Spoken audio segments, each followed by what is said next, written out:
Ever since Roan's attack on Stonewall, there were things he'd wanted to test. There just never seemed to be the time.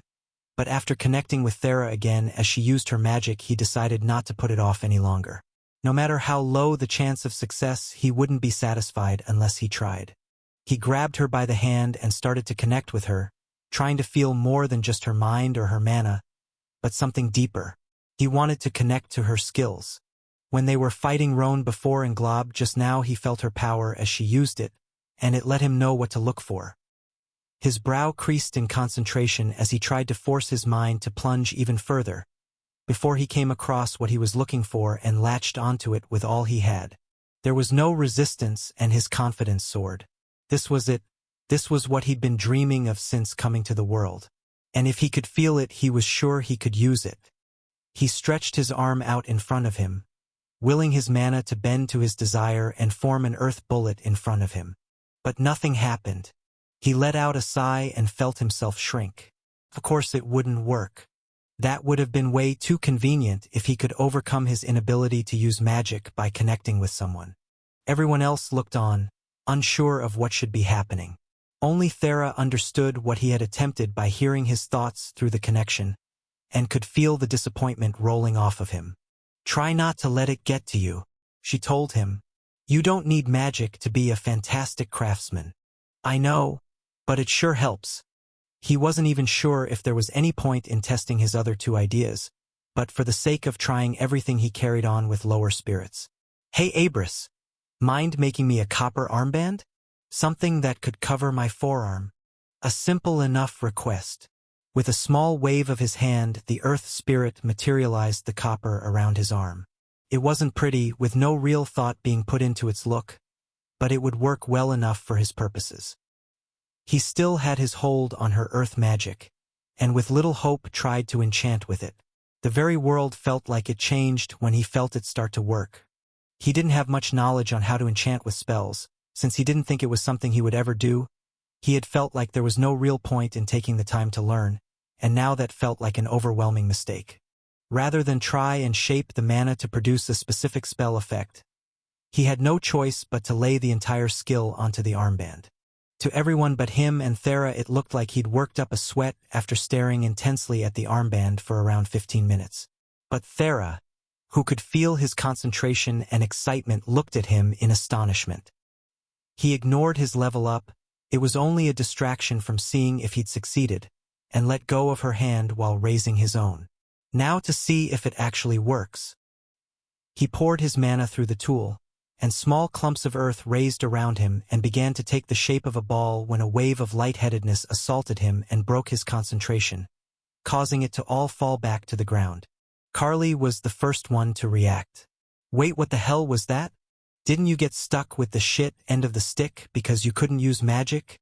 "I think it was mostly about my blessed skills, but that sure didn't help much," he told her as he tried to work past a massive headache that had formed. "Either way, I didn't really do any magic myself. I made an enchantment with Thera's magic and tried to activate the enchantment. Of course, since I still have no compatibility with earth magic, I think I used way too much mana. Damn, it hurts." His head was pounding, and he pulled out his card to look at how much he had left. A measly 4. With his mana recovery rate currently being 6 per minute, he would be better soon enough. But if he just used almost all of it without being able to make a single earth bullet, that wouldn't be a great option for him in the future. Of course, if his last test worked out, then it wouldn't be a problem. He connected with Thera again, this time not looking for a skill, but something he'd grown much more used to working with in the past few weeks. Mana.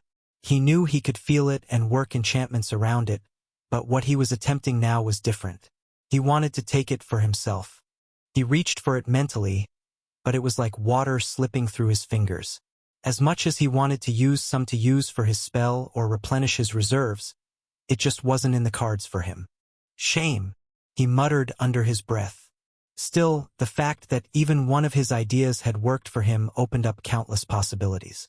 Possibilities he intended to make full use of. Pelenia was waiting at the table as everyone streamed in, seemingly exhausted. "Did you all train too hard today?" she asked. "I don't know the last time I've seen you all so tired." "All except Ben, that was." He seemed positively giddy. Ben ended up requesting their help to figure out the limits of his skill. Abris answered. He was rather thorough in his experimentation. They gave the queen a rundown of the day, explaining how training had gone and Ben's experiments with his skill. After figuring out he could enchant with other people's skills, everyone was surprised and happy for him until they realized he intended to discover the skill's limits there and then.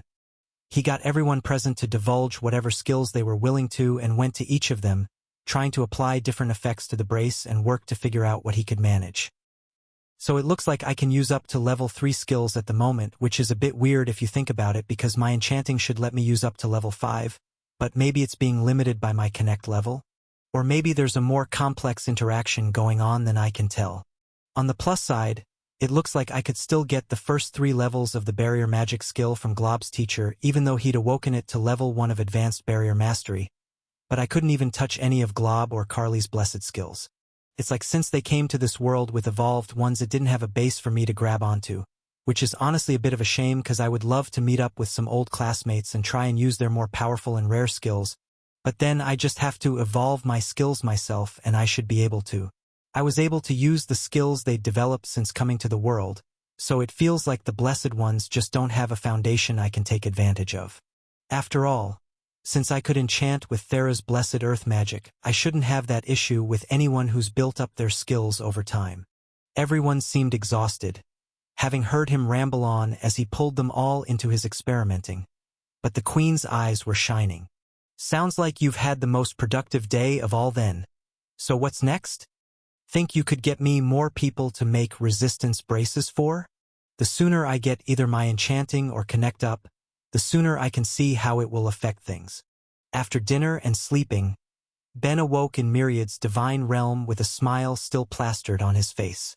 Myriad, buddy, I didn't hear from you today. Please tell me you caught sight of the news. I did. Things are looking good, I think. His god didn't sound like he was giving Ben his full attention as he spoke, a fact Ben was quick to pick up on. What's up? You seem distracted.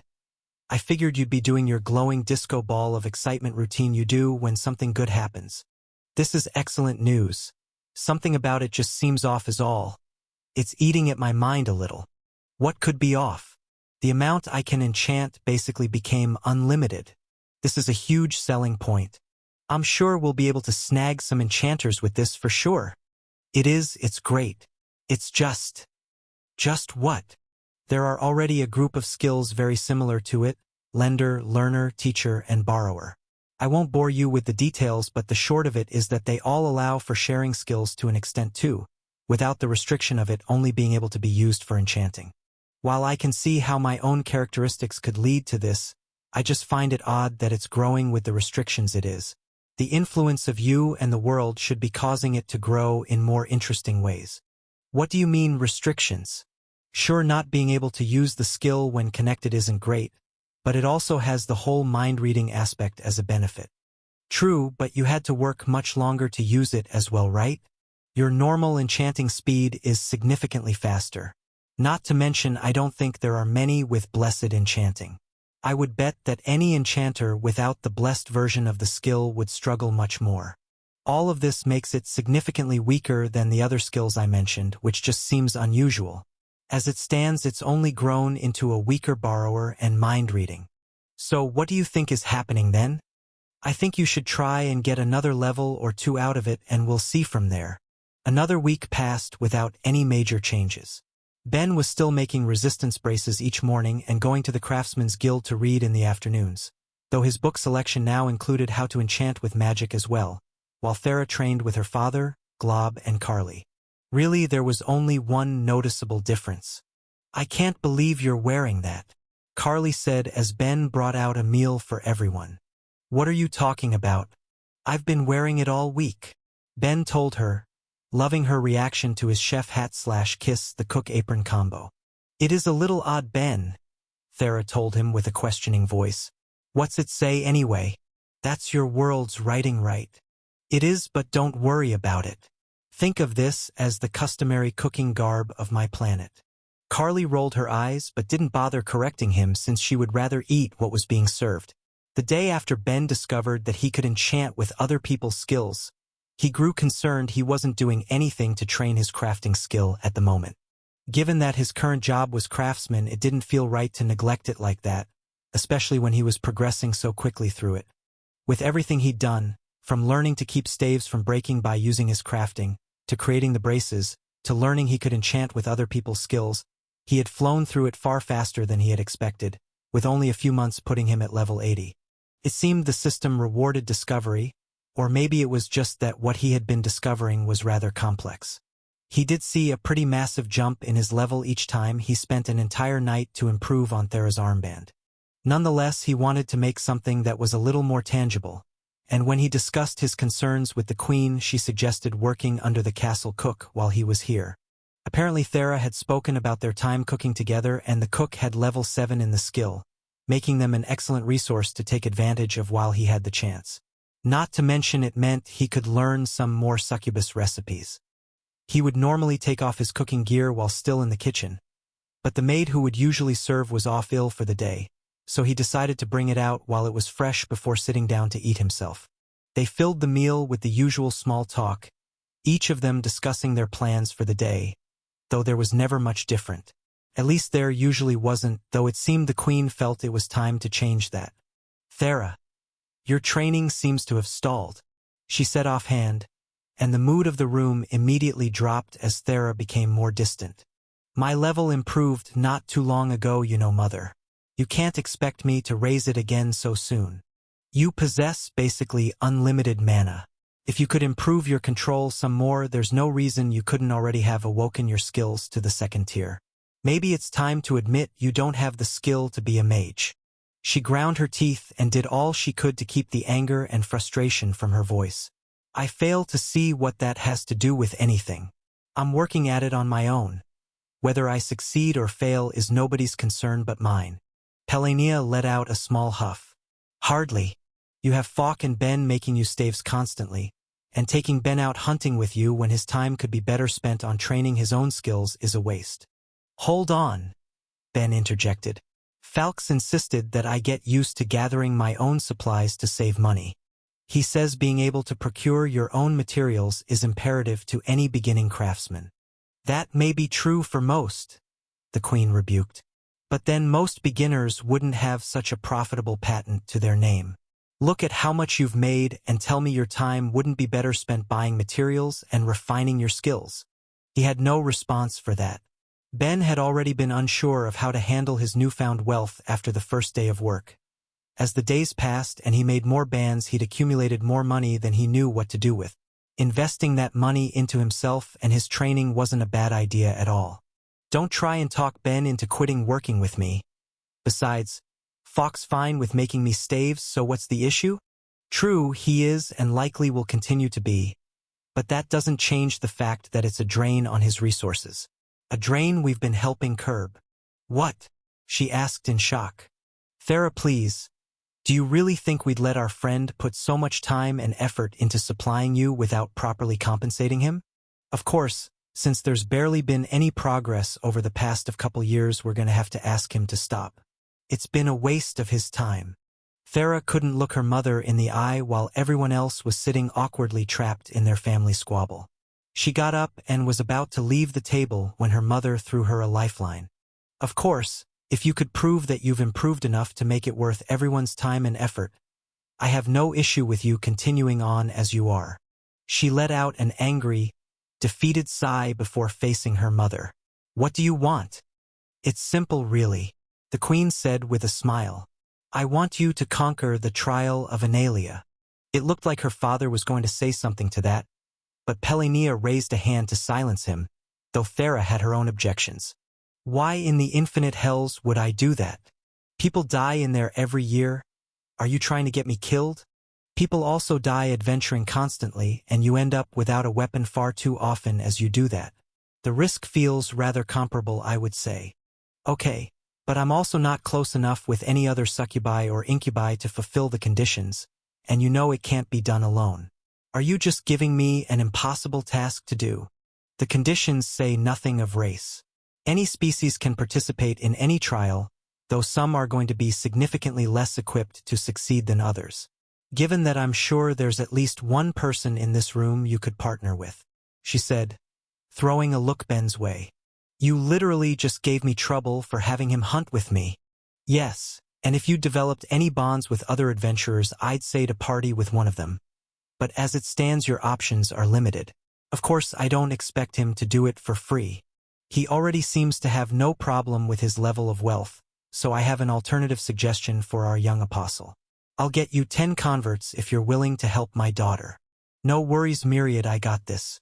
Sounds like a deal to me, he told her enthusiastically, trying to ignore the awkward atmosphere that filled the room. What?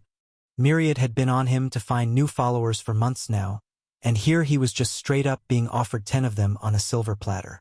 He wanted to ask about the change of heart, but it wasn't immediately important. He would have agreed to help Thera out anyway.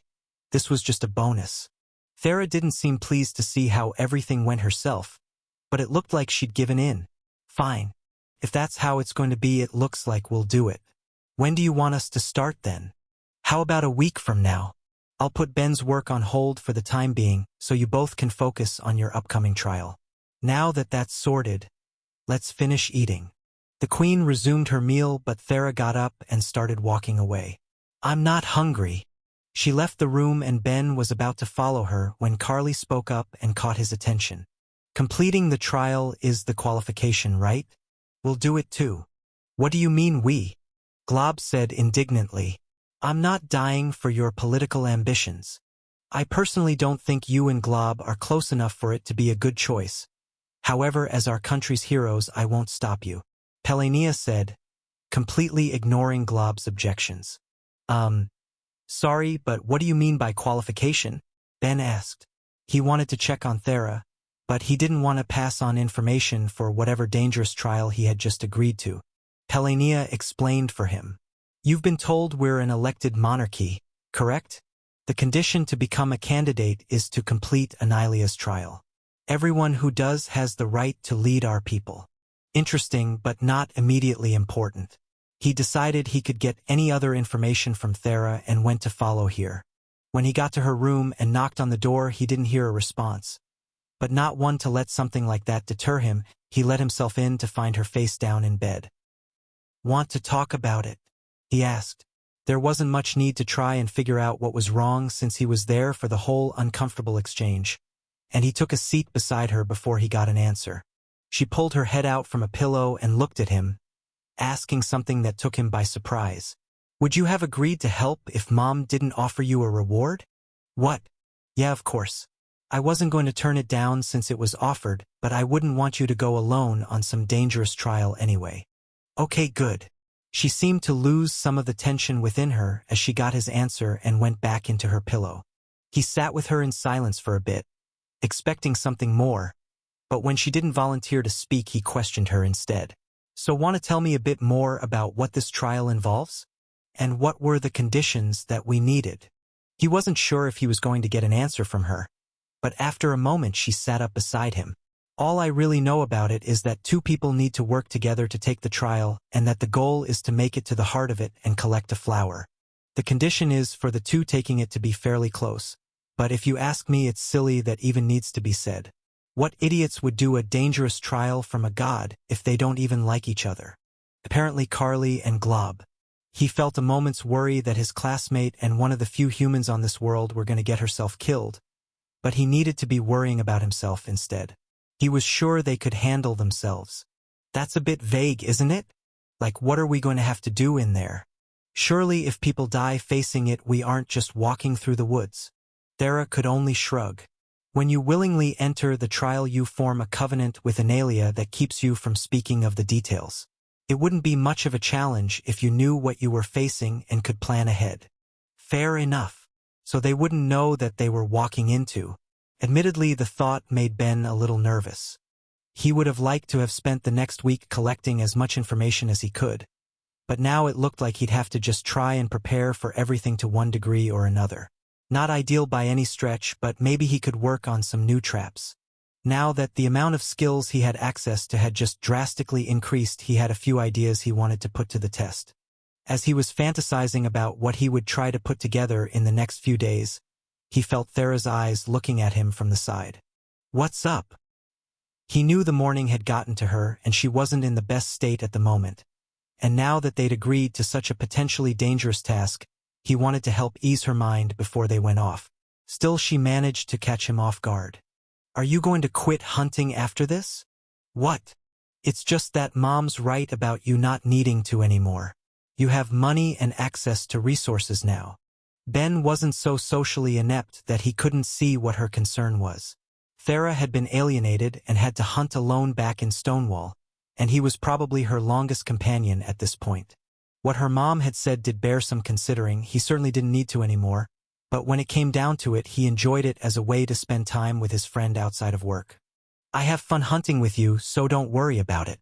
As long as we keep going for things that won't immediately get me killed, or until you get to a point that you need to find more powerful party members than me, I'm happy to stay with you." "Okay, good." She averted her gaze but wore a smile on her face. Since he had been given the rest of the week off, Ben spent the day doing something he should have made time for the previous week: remaking the enchantment on Thera's armband. He needed to learn how the increase of his Connect skill would affect the amount of resistance it could produce, but that was an issue for later. Once he had finished it, he promptly fell to sleep and found himself in Myriad's divine realm, with his god already waiting. Myriad looked, he wasn't sure how to put it, brighter maybe, but not like when he was glowing with excitement. It was more like his presence had become more defined. He was a little harder to look at, but Ben didn't let it bother him. "So what's up, Myriad? I thought you would be ecstatic to have worshippers offered to you on a silver platter." "Ben, you just agreed to an incredibly dangerous task for something Pelania would have done anyway." Explain please?" His god sighed. "Ben, you've spent the last couple weeks proving the value of your invention, especially just how valuable it could be to any race that has passive magics, or any that want to profit off of them. Given that, it was already in their best interest to have a few enchanters convert to me. With the total succubus population in the millions, offering only 10 people to convert is probably just what she immediately had on hand who were willing." You got ripped off. When he thought about what Myriad was saying, he couldn't disagree with any of it. Damn. Okay, yeah, I messed that up, but I would have agreed without any sort of bribe, so it is what it is. That's another thing. People die all the time doing trials, and you're still my apostle. If anything happens to you, I'll need to find another one. Couldn't you make your safety a bit more of a priority? Wait, that's a good point. You're a god. Tell me about whatever we'll have to face during this. He thought he'd found a clever workaround to the lack of information, but he was quickly shot down. No can do. If every god helped their believers beat a trial just to get their rewards, it would be anarchy and defeat the entire point of it. You need to complete this through your own effort. Damn. So no advice at all. Nothing you couldn't learn from anyone else in Analia. Pack some camping supplies and food, 'cause you'll be in there for a while. Great. An unspecified but long period of time. Should he be preparing for days or months? He'd have to ask the Queen for a list of entrance and exit dates for anyone who succeeded. Surely there must be a list of that somewhere. From there, he'd need to pick up camping gear and buy some food that could last well. He felt a headache forming with everything he'd need to do, but at least his new spatial bag would get a good workout. Myriad could feel his thoughts piling up and decided to at least give him some positive news. On the plus side, it looks like the Queen already got those converts for me. Oh, that's great. Good for you, Myriad, Ben said offhand, clearly not getting the implication. And good for you. It was your achievement that made this possible. You've completed the quest. This succeeded in grabbing Ben's attention. What? Really? I mean, that's awesome, but I didn't do anything. Getting me believers doesn't necessarily mean trying to convert people on an individual basis. Anyone that follows me because of your achievements qualifies as well, and with the number of embassies you've made braces for seeing your work too, I can expect my number of believers to steadily grow as they encourage some of their own enchanters to take me on. You've done excellent work, Ben. You've earned your new job levels. Hearing this, he was ecstatic. His supposedly impossible goal had only taken a little over a year, and he got a nice bump in job levels towards the end of his current one when the levels would be hardest to get. Unfortunately, it still wasn't enough for him to realistically get a new job before he was to face the trial, but it would be soon. Things only got more exciting as Myriad continued. This means you're available for a new quest as well. Sweet. What have you got for me? Unfortunately, you still only have one option, but if you keep up the good work, that will soon change. I need a place of worship. The first church of Myriad on this world where my believers can make a pilgrimage to express their faith. That surprisingly doesn't seem too bad. What's included in making it then? Pretty much what you'd expect. It needs to be a place people can enter and give their faith with a figure of me either inside of the building or outside of it. It doesn't have to be too extravagant at first, you can always expand and upgrade it later. Since it looks like you went to sleep with a cup of water beside you, pour it into a water skin when you wake up. I've filled it with some of my divine essence. Once you have my church built, splash it with that water to mark it as my land. Weird, but okay. Does that actually do anything, or is it symbolic? It makes it so that as my believers give me faith, the building itself will be strengthened, so that in times of emergency they can go there for protection. Of course, I understand this can take a lot of time and money to make, which would normally be collected from my believers, but seeing as how you currently have more wealth than you know how to spend, maybe you could finance it yourself. Just to get it completed as quickly as possible, so we can get you your next quest, of course. Ben ignored Myriad's naked greed and immediately activated his skill Hidden Mind. He didn't know how well it would work against a god, but he felt an idea form in the back of his thoughts, and he wanted to do his best not to think about it while his god was right here in front of him. Absolutely, I'll start as soon as I wake up. In fact, can you wake me up immediately? Myriad could tell Ben was trying to keep something from him, but he couldn't tell what. It wasn't due to the effects of Hidden Mind, though. Perhaps if he significantly increased his level he could. But as it stood, the idea hadn't fully crystallized in his mind. If Ben wasn't sure what he was thinking, then how could Myriad be? Still, he could feel his apostles' intense excitement and decided that whatever it was fine. His believers were allowed their secrets after all, especially if they were doing something for his sake. Well, hold on there for a moment, Ben. I'm glad to see you so ready to fulfill your role, but at least let me tell you your reward. When you complete this, I'll be able to give you another 8 levels of job growth. Hopefully by the time you finish this, I'll be able to offer you a quest with a more interesting reward. But if it's not the following one, it's the next one. No, raising my job level is great, so don't worry about it. Now, if you wouldn't mind waking me up. It's still going to basically be nighttime, but if you're sure, then fine. Keep up the good work, Ben. As he felt himself slowly come back to consciousness, a barrage of notifications went off in his head. Ben paid no mind to his new skill. He had far too much to do with the 6 days he had until the trial started. He could figure out what it meant later. He sprung from bed and found the nearest servant he could. There was always some awake to attend to the queen and her guests, and Ben was about to give them an unreasonable amount of work. After making a list of everything he had requested, they gave him an odd look but went to prepare as much as they could in the meantime, while they would send out people in the morning to collect the rest. Ben already assured them that the money for it would be no issue and gave them an advanced payment to cover as much as they could, with the promise that if it went over he would of course pay more. Ordinarily, if any of the staff were to do shopping or make any special orders for the guests, they would determine a rough estimate of the price first. However, as this was the apprentice of Pelania and Abras' most trusted friend, in addition to being friends with their daughter, they extended enough trust to start the ordering process. Once that was done, he went back to his room and started on his blueprints. On top of anything he wanted to make for the trial, he now needed to get a church done. It was going to be a busy few days. He wants what? Pelania asked in amusement. As soon as she woke up, she was given a report on Ben's requests. It wasn't unexpected that he would start some preparation. Given that he was facing a dangerous trial, some of the things even made a fair amount of sense. A tent and a couple of sleeping rolls for them both, as well as enough non-perishable food for the average person who took the trial, were both very reasonable requests. But then he asked for specially enchanted threads, the leather of a Van Gogh, a spinning wheel, and some jeweler tools of all things, amongst others. She had expected him to experiment with the newfound use of his skill when preparing, but she couldn't begin to guess just what he would make. I'm still not sure about this, her husband said. Thera could die. It's not worth the risk. Analia has one of the kindest trials.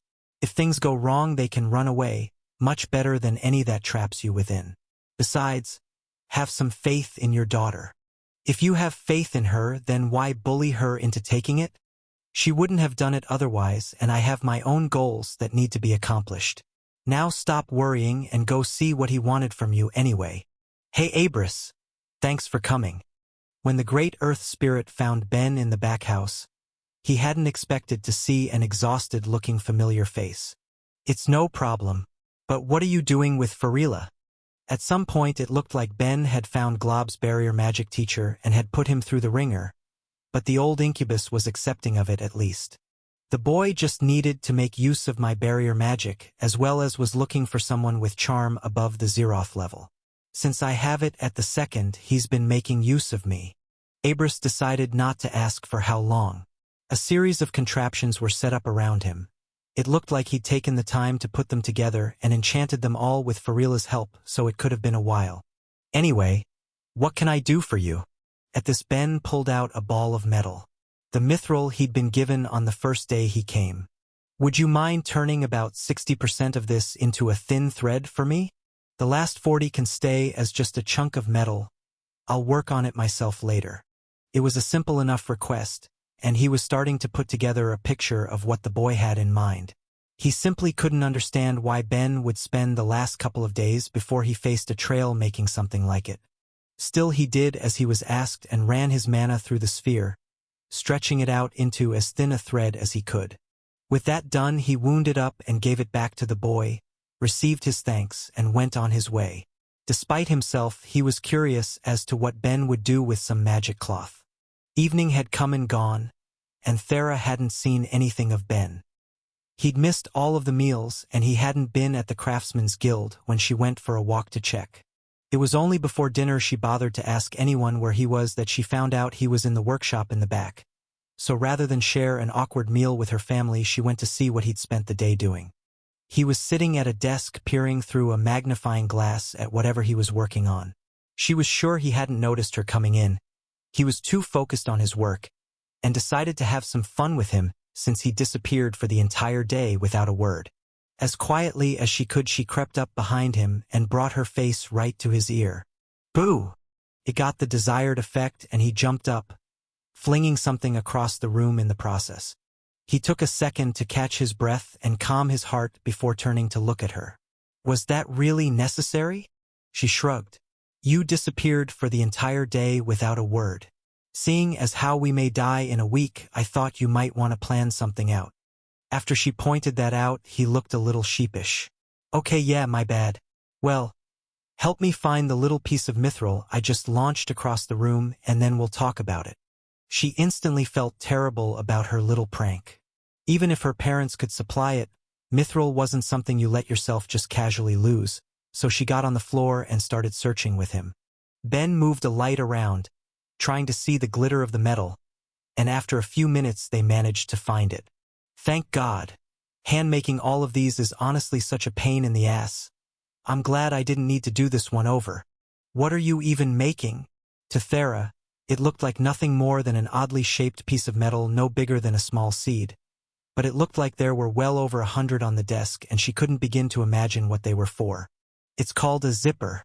I haven't seen any clothing with them around, so I'd bet they aren't used in this world, but when it's done it will basically act the same way as buttons do to keep clothes closed. She blinked as she processed what she was just told. You're telling me you're using mithril, one of the rarest metals on the planet, to make some buttons. Basically, but hear me out. I'm enchanting an outfit and I don't want to have to supply the mana to it myself. She let out a sigh. Okay, I guess that makes sense. So what enchantments are you using then? I'll, tell you later when it's done. He could already feel the disapproval he would get when she found out what he was doing and felt the need to immediately change the topic before she got anything out of him. So for the trial, I asked around and it sounds like people typically complete it between a week or two. So I've already gotten one of the staff to buy us 2 weeks of non-perishable food. I've also gotten us some sleeping rolls and a tent, and I've prepared a couple new tools already. I'll test them out with you later if you'd like. Hopefully I'll be able to make a few more things before we head in, but we'll see. I'll also see if I can borrow a forge somewhere so I can make you a new staff to use. Anything else you think we should worry about? No, you seem to have things well enough in hand. Thera hadn't given the fact they would need to eat and sleep any consideration. She had been so focused on just being strong enough to survive, so Ben having already planned for that may have actually been life-saving. But why not just use one of the staves I've already got prepared? Sounds like you have a lot you want to get done over the next week. 2 main reasons. First, I could only get 2 extra shots on your other staves when I added sacrificial enchantments to them. I'm pretty sure I'll be able to get more out of it if I build the staff myself so I can design it in a way to hold more. Okay? And the other one. When we beat this, I don't want some other craftsman getting the glory for being the one to make the princess's weapon. He told her teasingly, with a roll of her eyes being his reward. Still not a princess. For days until they were to start the trail, and Ben was leaving the workshop to get a few hours of sleep. It looked like the queen had pulled some strings for him to get the enchanted threads significantly faster than he had expected. Instead of having to wait until the last minute to get them and potentially not having any time to put them to use, he was already in the process of spinning them on the wheel with his mithril wire. From there, he'd just have to weave them together and stitch it into the leather as a lining and he'd be done. If there was one small hang-up, it would be how much the threads had cost. Needing 2 different types of threads with 2 different types of enchantments was always going to be pricey. He knew that. He just hadn't guessed how much. Even though the spells he was having placed on them were comparatively simple, the skill level needed to enchant on something so small and delicate without destroying it was high, and it left the price almost quadruple what he had expected to pay. It had hurt more than he had expected, but his finances were still in great shape. It was just the knowledge of spending so much that was a bit hard to swallow. He made his way through the overly large building and down the various corridors he'd grown used to, expecting all but a few of the servants to be asleep, when he heard a voice and saw a light coming from under the door of one of the rooms. Glob's room, to be specific. Ben had mixed feelings about the Grey. On one hand, he was definitely a bastard and seemingly a little prejudiced against anyone from outside his reality. On the other hand, he was just as trapped on this world as he was, and he had at least kept him from accidentally being crushed by one of Thera's boulder-sized earth bullets. Whether he liked the guy or not, though, Ben had some questions about barrier magic, and since he seemed to be awake, was more than happy to take advantage of that fact. Without knocking, he threw open the door and found not one, but 2 of the small Greys standing inside. As Ben got through his moment of confusion, one turned to the other. "Did you seriously forget to lock the door?" said the first. "Excuse me for being trapped on a planet without rudimentary privacy systems," the second, presumably Glob, responded. "Anyway, you, out with me now." He marched Ben out of his room and closed the door behind him. "Did you need something? I'm a little occupied at the moment." "Oh, I just wanted to ask about barrier magic. Do you think it would work better if I was to craft a shield using a solid barrier or interlocking scales? A solid barrier will be easier to get through but will be less mana intense, while a scaled one will be stronger but harder to maintain due to the mana cost and keeping a stable mental image. Now do you mind? I'm busy." The fact that he gave Ben such a clear answer right off the bat just made it extra apparent how much he wanted Ben on his way. But that just made him curious. "So who's your friend? I thought you were the only Grey in Analia." The little alien let out a small groan before giving Ben an answer. "Look, it's just a friend I was summoned with. In case you haven't noticed, there aren't many creatures that look like me on this world, so every now and then one of us will sneak off for a visit. I'd appreciate it if you wouldn't mention it." Dealing with loneliness was something Ben had been struggling with himself since he arrived on the planet, but he hadn't given much thought to how the other summoned were handling it. Sure, he was the one nobody wanted, but everyone he knew was almost immediately split up in the name of training. Honestly, it was something he should have tried to show more consideration about. "Okay, my bad. Have fun with your friend." With that, he walked off, his thoughts filled with his own friends. Maybe when this was done, he'd try to make some time to visit them. "We'll see," Ben said as he continued putting the finishing touches on his work. With only 1 day left before he was to enter the trial, he was cutting it close. But the day was still early and he was almost done. Not only that, but the end result had turned out far better than he expected. Myriad let out a sigh. He had let his apostle have his privacy while he'd spent the last week getting acquainted with his new believers, and it looked like that led the boy to wasting his time and money. It seemed Ben had schemed to try something ridiculous with his holy water, applying it to a jacket. He would admit it looked nice, and he could understand the desire to have a coat that's defense would raise with his belief, but it would just be a jacket in the end. Ben, however, was sure of himself. He got the garment stitched together, giving it a thorough look over before he put on the finishing touch. He wanted it to be perfect after all. Satisfied there wasn't a stitch out of place, he reached down and grabbed the water skin beside him. The one he'd filled with Myriad's holy water only a week before, and as he had been told, soaked it. He thought he heard his God scream, but it was hard to be sure with all of the notifications going off in his head. Myriad screamed in despair while Ben had his own concerns. I maxed out my job before getting the quest reward? So those levels are going to go to the easiest bit of experience for me to get on the next one. That's so lame. I mean, it fit the qualifications you gave me. Why wouldn't it have worked? Myriad tried to wrap his mind around what he was seeing but kept falling short. The quest shouldn't have been completed, it wasn't possible, but he could feel energy flow from him to Ben to raise his level, and he could sense his divinity from the coat. He ordered his believer as calmly as he could manage given the circumstances. Ben, from the perspective of his God at least, was annoyingly happy to discuss the finer details of his work. Okay, so my thought process was like this. You want your church to be comfortable on top of safe, right? Right? So I figured some temperature control would be the way to go, and if it was just a bit on the smaller side it would be less mana intense. But then I thought about how small I could make it, and at what point it would be conceivable to power it with the mithril I have on hand to keep the price down, and then it occurred to me. All it needed was to be something someone would enter with your figure on the outside. Then couldn't I make it a jacket? Once I figured that out, all I had to do was have some threads enchanted with fire and water spells to control the temp and blend them with a thin mithril wire to power them. Then use that to make the jacket lining. I also made the zipper from mithril too, just to be sure the enchantment would get enough power, though honestly I'm pretty sure I overdid it a bit. After that, it just came down to getting a nice strong leather to go with it to complement any boost to defense it gets and put the entire thing together. No, of course not, I couldn't just hide away your representation, and I also wasn't just going to bedazzle you on. That would be rude and eat at my artistic pride.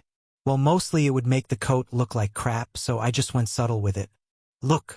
Ben threw on the jacket and zipped it up, revealing that the zipper itself was shaped like a cube. Yeah. Looks good, doesn't it? I figured it matched your sheen. Myriad wanted to cry. What does using mithril have to do with anything? Great, mystery solved. Now mind if I ask a question. After all of this he really wasn't in the mood, but he couldn't just brush off his apostle either. What does the sacrilege skill do? Izichibej. Oh damn. The infinite hells. During his time at the church the topic had come up despite his lack of interest, and from what he could remember it was some sort of fractured plane of reality the gods would send the souls of the particularly wicked. It was a scary thought, being trapped there for all of eternity when he died. The only problem was that it was scary in a hypothetical sense. He couldn't actually work up any will to care. Well, I mean, before I got here I was somewhere between an agnostic and an atheist. Being told I'm going to hell just doesn't have a huge impact on me since I didn't even know it was real until I started living in this world. He could actually hear his God deflate as he spoke. That doesn't seem super godly. Touché. He wasn't going to try and argue that. Even if he really believed it qualified, there was no denying that he knew it wasn't what Myriad had in mind. So what does it do then? What Myriad tried to skirt around was the fact that it might make it easier for Ben to twist his quests in the future, even without having proper faith that he was in the right. He was sure that if he knew that Ben would immediately start trying to test the limits of his skill. Thankfully his apostle seemed to accept the answer he was given and moved on. Okay, so there's no real problem with having the skill either, right? Myriad was quiet for a moment, contemplating his answer. Two, actually. Okay, look, I'm sorry, but can I just ask one more thing? Does the length they travel matter at all? And do they have to be inside it while they pray? So would it work if I go on a trip to greet your followers? I would assume that every faith has a large number of people who just don't bother making long journeys. But if I'm in the same city as them, then a lot more would show up, right? Plus, I can offer you prayers while I wear it if it will make it more powerful. There was a long stretch of silence as Myriad thought over what Ben had said.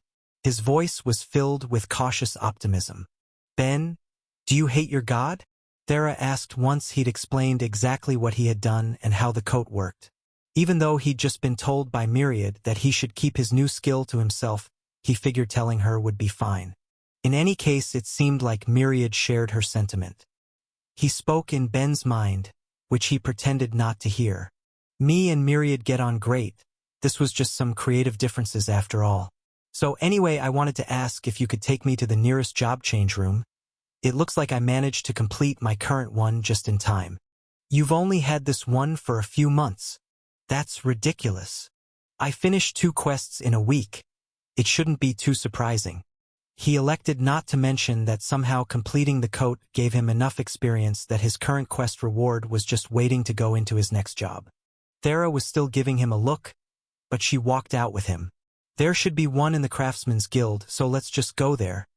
I want to hear what weird options you're going to have anyway. I only had 1 or 2 unusual jobs last time. That's all. What are the chances of getting more? She gave him another look but eventually just sighed and spoke about how her training had been going while they walked there. Once they arrived and were pointed towards the job change room, he placed his hands on the crystal and let the options fill his mind. Available jobs: Enchanter, Trap User, Tree Tamer, Craftsman Alchemy Path, Craftsman Artistic Path, Craftsman Blacksmith Path, Craftsman Cooking Path, Craftsman Stonecraft Path, Craftsman Sewing Path, Priest, Heretic. So maybe a couple more weird ones then. He knew about all of the different craftsman paths from looking into how the craftsman job grew. Each was just an advanced version of his previous job that would allow his crafting skill to level up with greater ease for the specific path, as well as provide more job experience from those activities. It was the other 2 new ones that left him stumped. Thankfully, it was only him and Thera in the room, so he asked his god aloud. Hey Myriad, have you ever heard of the priest or heretic jobs? I knew you'd be getting some weird ones, Thera muttered, which Ben chose to gloss over as he heard Myriad's panicked voice in his head. Okay, fine, but at least tell me about it, please. It sounded interesting, but not particularly useful. He didn't see himself going against enough gods to really make it worth his while after all. In that case, what about the priest skill? Myriad told him while letting out a long sigh of relief. You were able to find out what it does? He'd asked Myriad about his new skill a few days ago, and while his god wasn't sure of its effect at the time, he'd told him he'd ask around. An interesting skill, he guessed. Ben had never felt that he had any issue interacting with Myriad, but at the same time when they met it was safe to say he was probably the world's weakest god. If getting him more followers would make it harder for him to interact with him, then Ben was happy to get the skill. Even if he stressed his god out, he still enjoyed his company. As for the job itself though, it actually sounded useful enough that he wanted to take a moment to think it over. Originally he had planned on taking Enchanter, but with the priest job available it seemed like it would be a good way to raise his connect level. If only he had gotten something like Craftsman Enchanting Path. But that didn't seem to be an option. While enchanting seemed to be classified as a crafting type skill by the job system, it wasn't part of the crafting skill itself. It came down to what he thought would be more immediately useful, enchanting or connecting. Both skills seemed important for enchanting with other people's skills, and both were necessary for improving Thera's armband. Enchanting would be important if he wanted to help make better staves for Thera. Connect would help with the goal his god gave of raising its level so he could see whatever future potential the skill has. He filled Thera in on what Myriad explained for both jobs and asked for both of their opinions. Thera looked thoughtful before giving her opinion. The priest one sounds good, but have you been given your next quest yet? Maybe you should wait until you know what it will be before you commit. An excellent point. Myriad, what do you have for me anyway? And the bad news? Ben thought it over. As nice as 20 job levels could be, growing his faith again was out of the question. He wasn't sure how many new believers Myriad would be acquiring, but he didn't want to be stuck after getting 40 or something and never being able to complete the quest. As for the first option, the reward didn't seem that bad at least. It was comparable enough to what he'd already gotten, plus the job levels would help him get out of the job a little faster if he took priest and it didn't suit him. There were some clear issues, but he did have a question about it. What counts as an achievement? Could I complete Anilia's trial in your name? So if we successfully complete it, I'll be able to get 5 levels of job experience. That doesn't sound so bad for something I need to do anyway. Plus, if completing it gets me even more job experience, then it will pay off. That sounds like a pretty good deal. At worst, he would be stuck in it for a couple of years. But as long as he kept selecting quests he thought he had a chance of completing, then he should be able to get through it. And his previous jobs had already increased his ability to improve his crafting and enchanting. Having bonuses go towards his connect would be a lot of help. Alright. In that case, I'll complete an achievement for you. With his new quest selected, he placed his hands back on the job crystal. It wasn't what he had been expecting when he came to the job room, but he'd made his choice. Name: Ben Hef. Race: human. Titles: Apostle of Myriad. Jobs: Priest, LV8. Previous jobs: Apprentice Craftsman, Craftsman. Attributes: A Vitality, 162. A Vitality Recovery Rate, 1 per hour. Mana, 86. Mana Recovery Rate, 6 per minute. Strength, 140. Agility, 84. Stamina, 603. Intelligence, 211. Affinities: Light 3. Life 2. A Fire, 4. Water 3. Air, 4.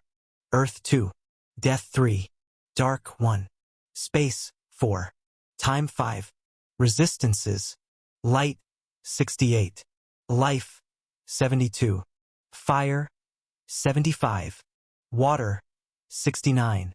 Air, 66. Earth, 81. Death, 78. Dark, 85. Space, 63. Time, 61. Blessed skills: Crafting LV5. Enchanting LV3. Focus LV3. Passive skills: World Speak Plus. Tolerance LV0. Sacrilege LV1. Active skills: Dismantling LV1. Stealth LV0. Connect LV3. Hidden Mind LV0. Blessings: A Myriad's Blessing. Ben felt a slight grimace when he heard what attributes would be enhanced. Intelligence was at least good for his crafting as well, but mana recovery wasn't too useful for him since he wasn't a mage. There was a good chance he'd be using more enchanted tools now that he had a way to make them himself, so a faster recovery could be helpful. But his mana pool itself was so dreadfully low, he would have much preferred to get some bonuses to that instead. As for vitality recovery, well, that was a whole other issue to him. When Ben first got to asking about it, he had assumed that it had been as simple as it looked. He would lose a point of vitality and get it back in an hour. Unfortunately, it seems significantly more complex than that, and he wasn't entirely clear on the rules. It looked like that was his recovery rate if he was in basically perfect health, but the more severe an injury he had, the more his recovery rate would be dampened.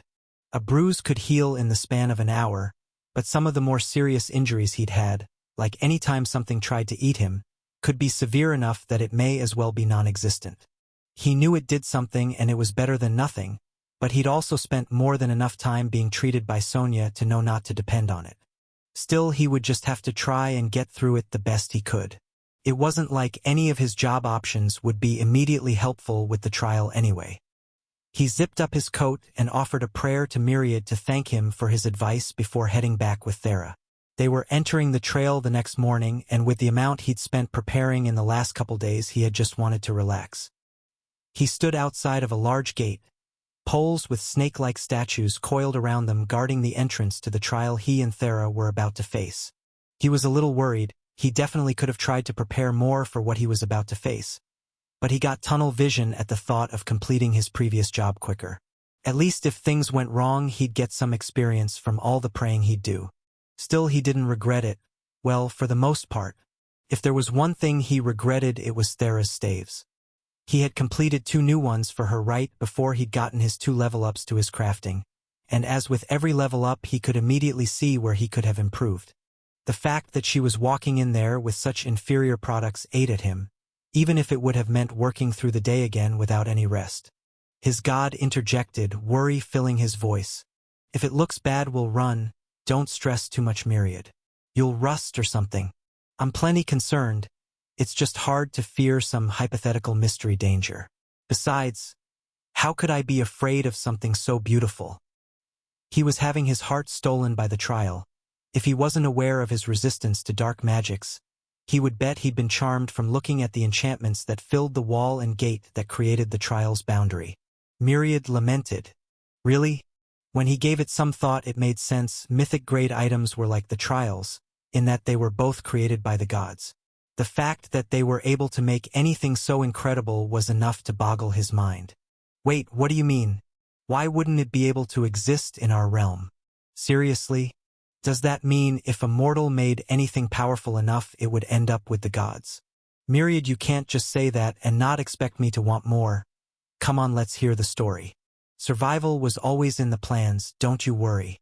I'll be holding you to this. What? He couldn't see his god, but Ben got the distinct impression Myriad was shrugging, or at least the cubic equivalent of it. I feel like I just heard something I wasn't supposed to know. So what do the gods have our odds at? So bad then, gotcha.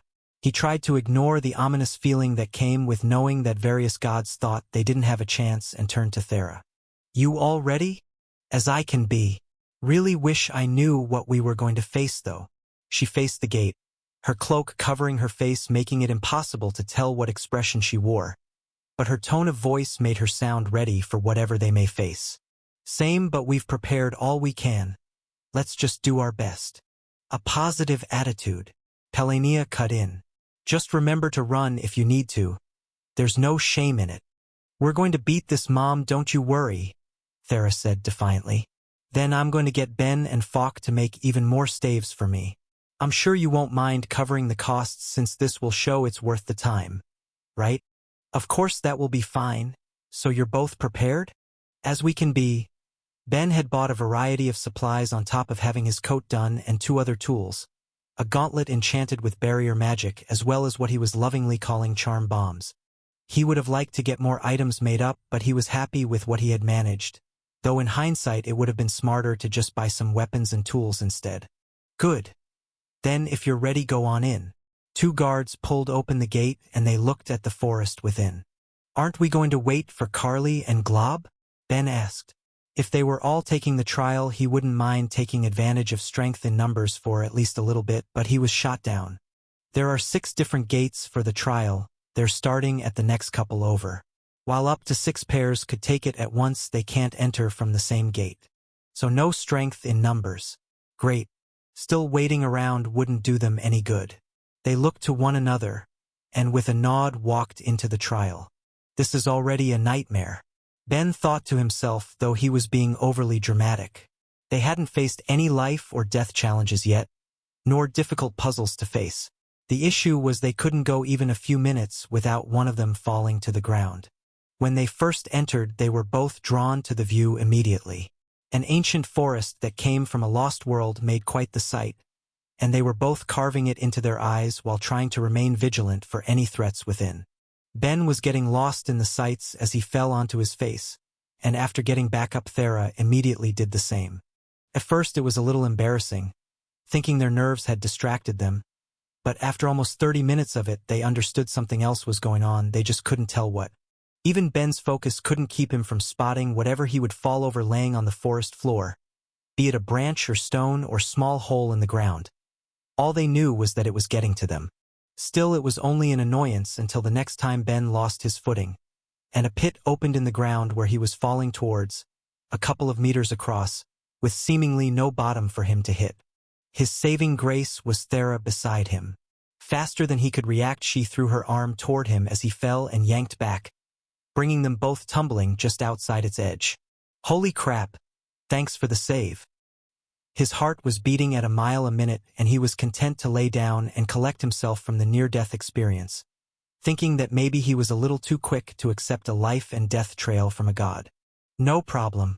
Looks like it's finally getting serious, Thera said, sounding relieved. The entire time she'd been waiting for something to happen. The fact that it did was a load off her mind. I don't know. I think I'd be happier if the entire thing was just a test of our mental endurance and seeing how long we could deal with being annoyed. You think the hole has a bottom, or would we just fall until we starve to death? She peered down before grabbing a stone and tossing it in, waiting to hear a noise that didn't come. Well, maybe it's deep enough that we could figure something out before we hit the bottom? She offered, though Ben wasn't fond of the prospect. They continued on, though at a slower, more careful pace, but it didn't help. Thera was the next one to lose her footing, but Ben wasn't quick enough to grab her. As she fell toward the gap, she managed to kick off the pit's edge with her foot and grab onto the other side, holding on with all her strength while Ben rushed over to pull her up. I could not be more grateful that you don't weigh as much as the marble skin and golden blood would imply, he joked as he tried to catch his breath. Do you think maybe all the tripping at first was a warning? Like if you can't deal with this, just turn around before you fall to your death. Maybe, Thera told him while calming herself down. I've heard before that Analia has one of the Kinder trials. I always just thought that was because you were allowed to leave it if things got too rough instead of having to either succeed or die, but maybe a warning like that could count as kind. So what do you want to do? She bit her lip in thought. Well, we've both almost fallen to our deaths. But at the same time, if it stays like this for a while, I think we'll be able to manage. I'm fairly confident that I can keep you from falling, and as long as it's just more pitfalls, I should be able to leap across as long as I'm ready for it. Sure, unless the gap gets wider or the trial changes. There's no way it's just avoiding pitfalls until we get the flower, right? She looked away from him. No, I can't imagine any trial that would be that straightforward. If you want to turn back, we can. It's not right to ask you to risk your life just so I can keep training to be a mage. He let out a sigh. That's not what I meant. As long as you want to keep up on this, I'm here for you. I'm just worried. Anything you can think of that could help with this? No. You? No. I guess it's just being careful then. Please don't let me plummet to my dramatic death. He tried to say playfully but was pretty sure he failed. Still, Thera seemed sincere in her response. Don't worry, I'll protect you. The rest of the day was spent dodging pits in the ground. Well, Thera dodged them. Ben was basically entirely dependent on her pushing and pulling him out of the way. I genuinely feel like I'm seeing a different side of you, he said admiringly when they stopped to make camp. Where did that come from? I don't know how many times we've come close to dying today. Over 20. But your reaction speed is great. How did you get so good at avoiding stuff? Well, you know, when I was hunting alone, having a quick reaction time was important if I wanted to escape if my staff broke. She told him with a small chuckle. Also, don't laugh, but I used to be a dancer. It helped with my speed and reflexes. Wait, really? That's super cool. Why have I never seen you dance? I'm not just going to dance for you. That would be super embarrassing. It was from before I decided I wanted to be a mage anyway. My parents wanted me to pursue something that would help me fit in more with high society, so I got the job and a few levels in the skill. But when I got older, I decided that as fun as it wasn't going to be my career. Why not? I mean, if you like it, then I'd think that would be great. She shrugged. I blame my spirit heritage. You know how I told you that spirits mostly just talk about their affinity? Well, as boring as it can be, I feel that. Earth magic is in my blood. Even if I'm terrible at it, I could never be really content if I'm not using it. That's why I need to finish this trial. As she finished, she got a hard look in her eye and Ben took her hand. We'll do our best. Now you get some sleep. I'll keep first watch. Even if they hadn't encountered any living thing there, they still didn't want to risk something attacking in the night. You sure? I don't mind going first if you need rest. You're the one who spent all day jumping around keeping both of us alive. Besides, I want to spend some time talking to this guy, Ben said, tapping the trunk of one of the giant trees they decided to set up camp against. You and your plants. She laughed with a shake of her head. Okay, thanks. Wake me in a few hours then. As he got comfortable against its trunk, he found the dark of the night to be peaceful in its own way as a soft breeze passed through the forest and rattled branches as it went. As he listened to the sounds of the woods, He quietly spoke under his breath so as to not disturb Thera. "Myriad, are you there?" But he got no answer. Even though he'd been warned ahead of time that his god wouldn't be able to contact him, Ben had grown used to his constant presence. For Myriad to not be around to chat with just felt wrong. Still, there was nothing to be done for it, so instead Ben decided to pass the time training his Connect skill like he'd told Thera he would. He placed his hands on the roots of the tree towering above him, and when his mind touched its own he felt as though he had awakened a sleeping giant. This mind felt old beyond compare.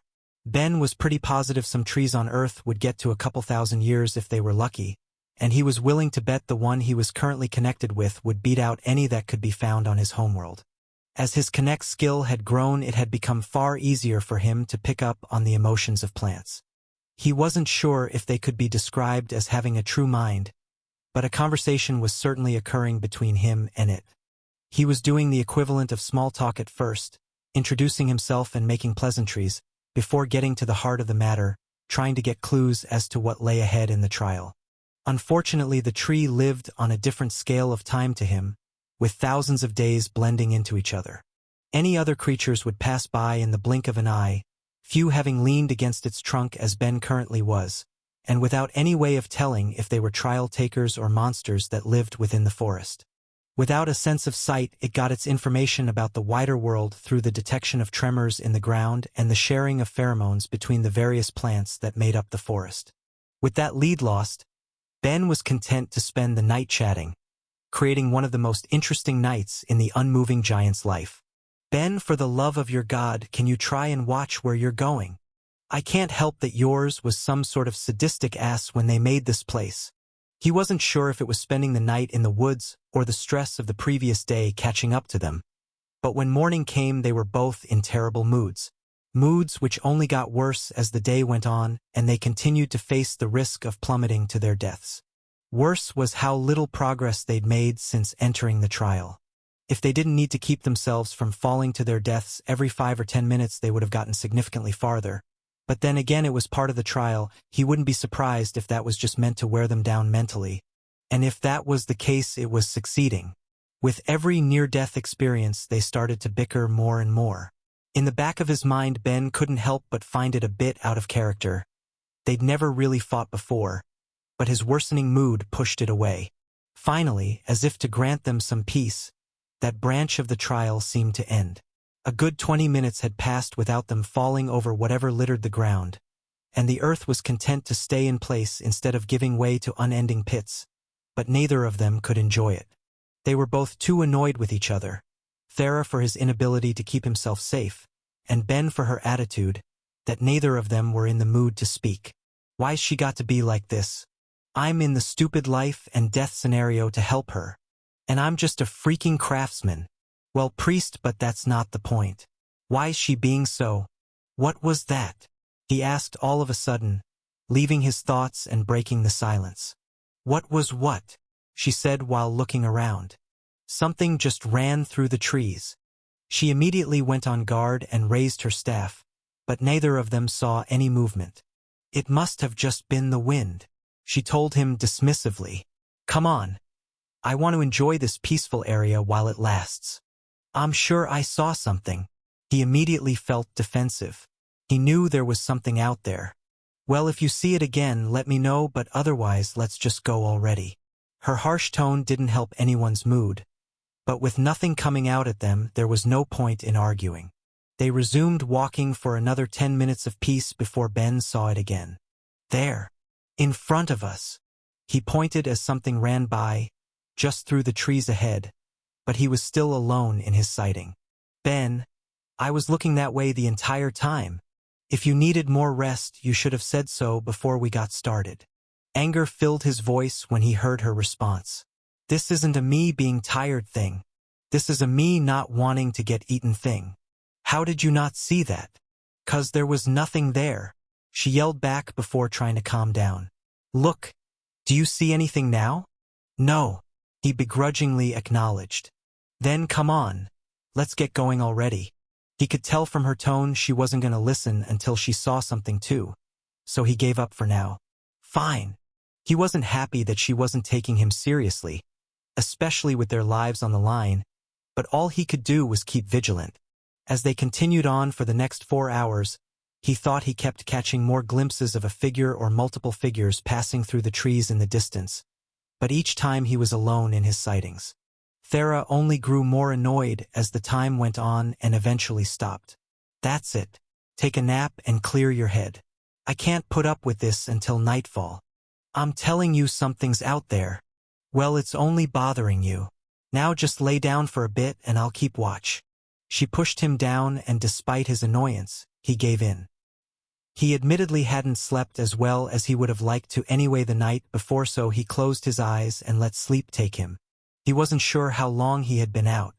With the sky covered by trees, he couldn't use the sun to judge, but he felt significantly more rested, though as he sat up his heart froze. Sitting maybe 30 feet away was some sort of humanoid creature, and when he locked eyes with it, it began to get up, as if it had been waiting for him to awaken. Standing at around 9 feet tall, he would have mistaken it for a person at a distance. But its long arms dragged across the ground as it stood upright, with 2 empty holes where its eyes should have been. "Holy shit, Thera, I'm pretty sure you should be shooting that," he said in a panic. "Oh, you're up? Wait, what are you talking about?" "Giant monster walking towards us and my intense desire to not die mostly. Now if you would please." She looked to where he was pointing and her expression changed from one of annoyance to concern. "Ben, there's nothing there. Is the trial making you see things?" As she said this, the creature's mouth curled up into a cruel grin, like it was enjoying his fear and her dismissal as it approached them. Not wanting either of them to die, Ben grabbed her hand and forced her to run with him like their lives depended on it. As far as he was concerned, they did. "What the hell are you doing?" she yelled. "Look, I don't know if I'm seeing things, but I don't want to take the risk. Now please come on." As they ran, he spotted more creatures coming out of the woods, all with the same hollowed eyes and taunting smiles, and all of them simply walked towards them, though with their height he wasn't getting as much distance as he would have liked. 6 of them. He didn't like their odds, but he had an idea at least. "Thera, I'll cover the burden on your staff if you can open a pit in the earth about 20 feet back. You said we should only do this in an emergency." "I'd call this an emergency. Ben, there's nothing there," she yelled and stopped in her tracks. "If the stress is too much for you, let's just leave. I don't want you getting me killed." She wrenched his hand from her grip and turned around and started walking back the way they came, in the direction of the creatures. Their grins widened as they quickly closed the gap between them, the closest raising its massive clawed hand, trying to tear into Thera's face. Skin tore and blood flew, but Thera was spared injury. Ben had rushed in front of her, throwing his arm and by extension his gauntlet between them, only for the creature's claws to slice cleanly through the barrier it produced, the gauntlet itself, and the jacket he'd made for Myriad. Damn, it hurts." There was no time to focus on the pain though. He grabbed Thera's hand and with a renewed effort ran for their lives. "What happened?" Thera yelled at him.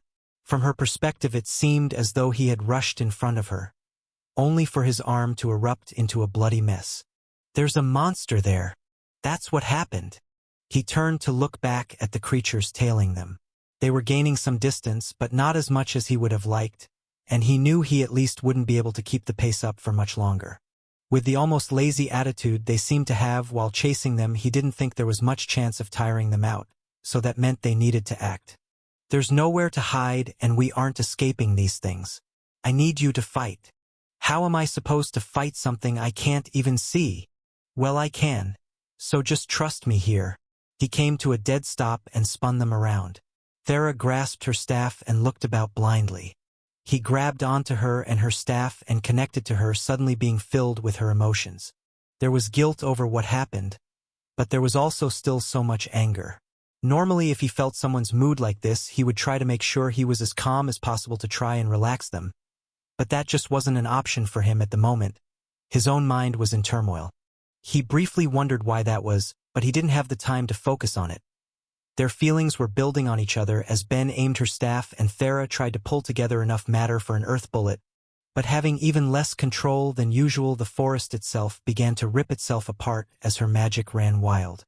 The creatures were thrown to the ground by the chaos, and Ben did everything he could to try and hold the staff together, strengthening every inch of it as the raw mana wanted to tear it apart and trying to keep rebuilding the sacrificial enchants as fast as they would break. The creatures were on the ground in front of them, and that's where Ben directed her aim, even knowing it wouldn't go well for them either, and Thera fired her shot. The spell was massive, at least 4 times greater than when she worked to manage it, and when it hit the ground where the creatures fell it felt like the entire world shook, and the impact threw both of them back.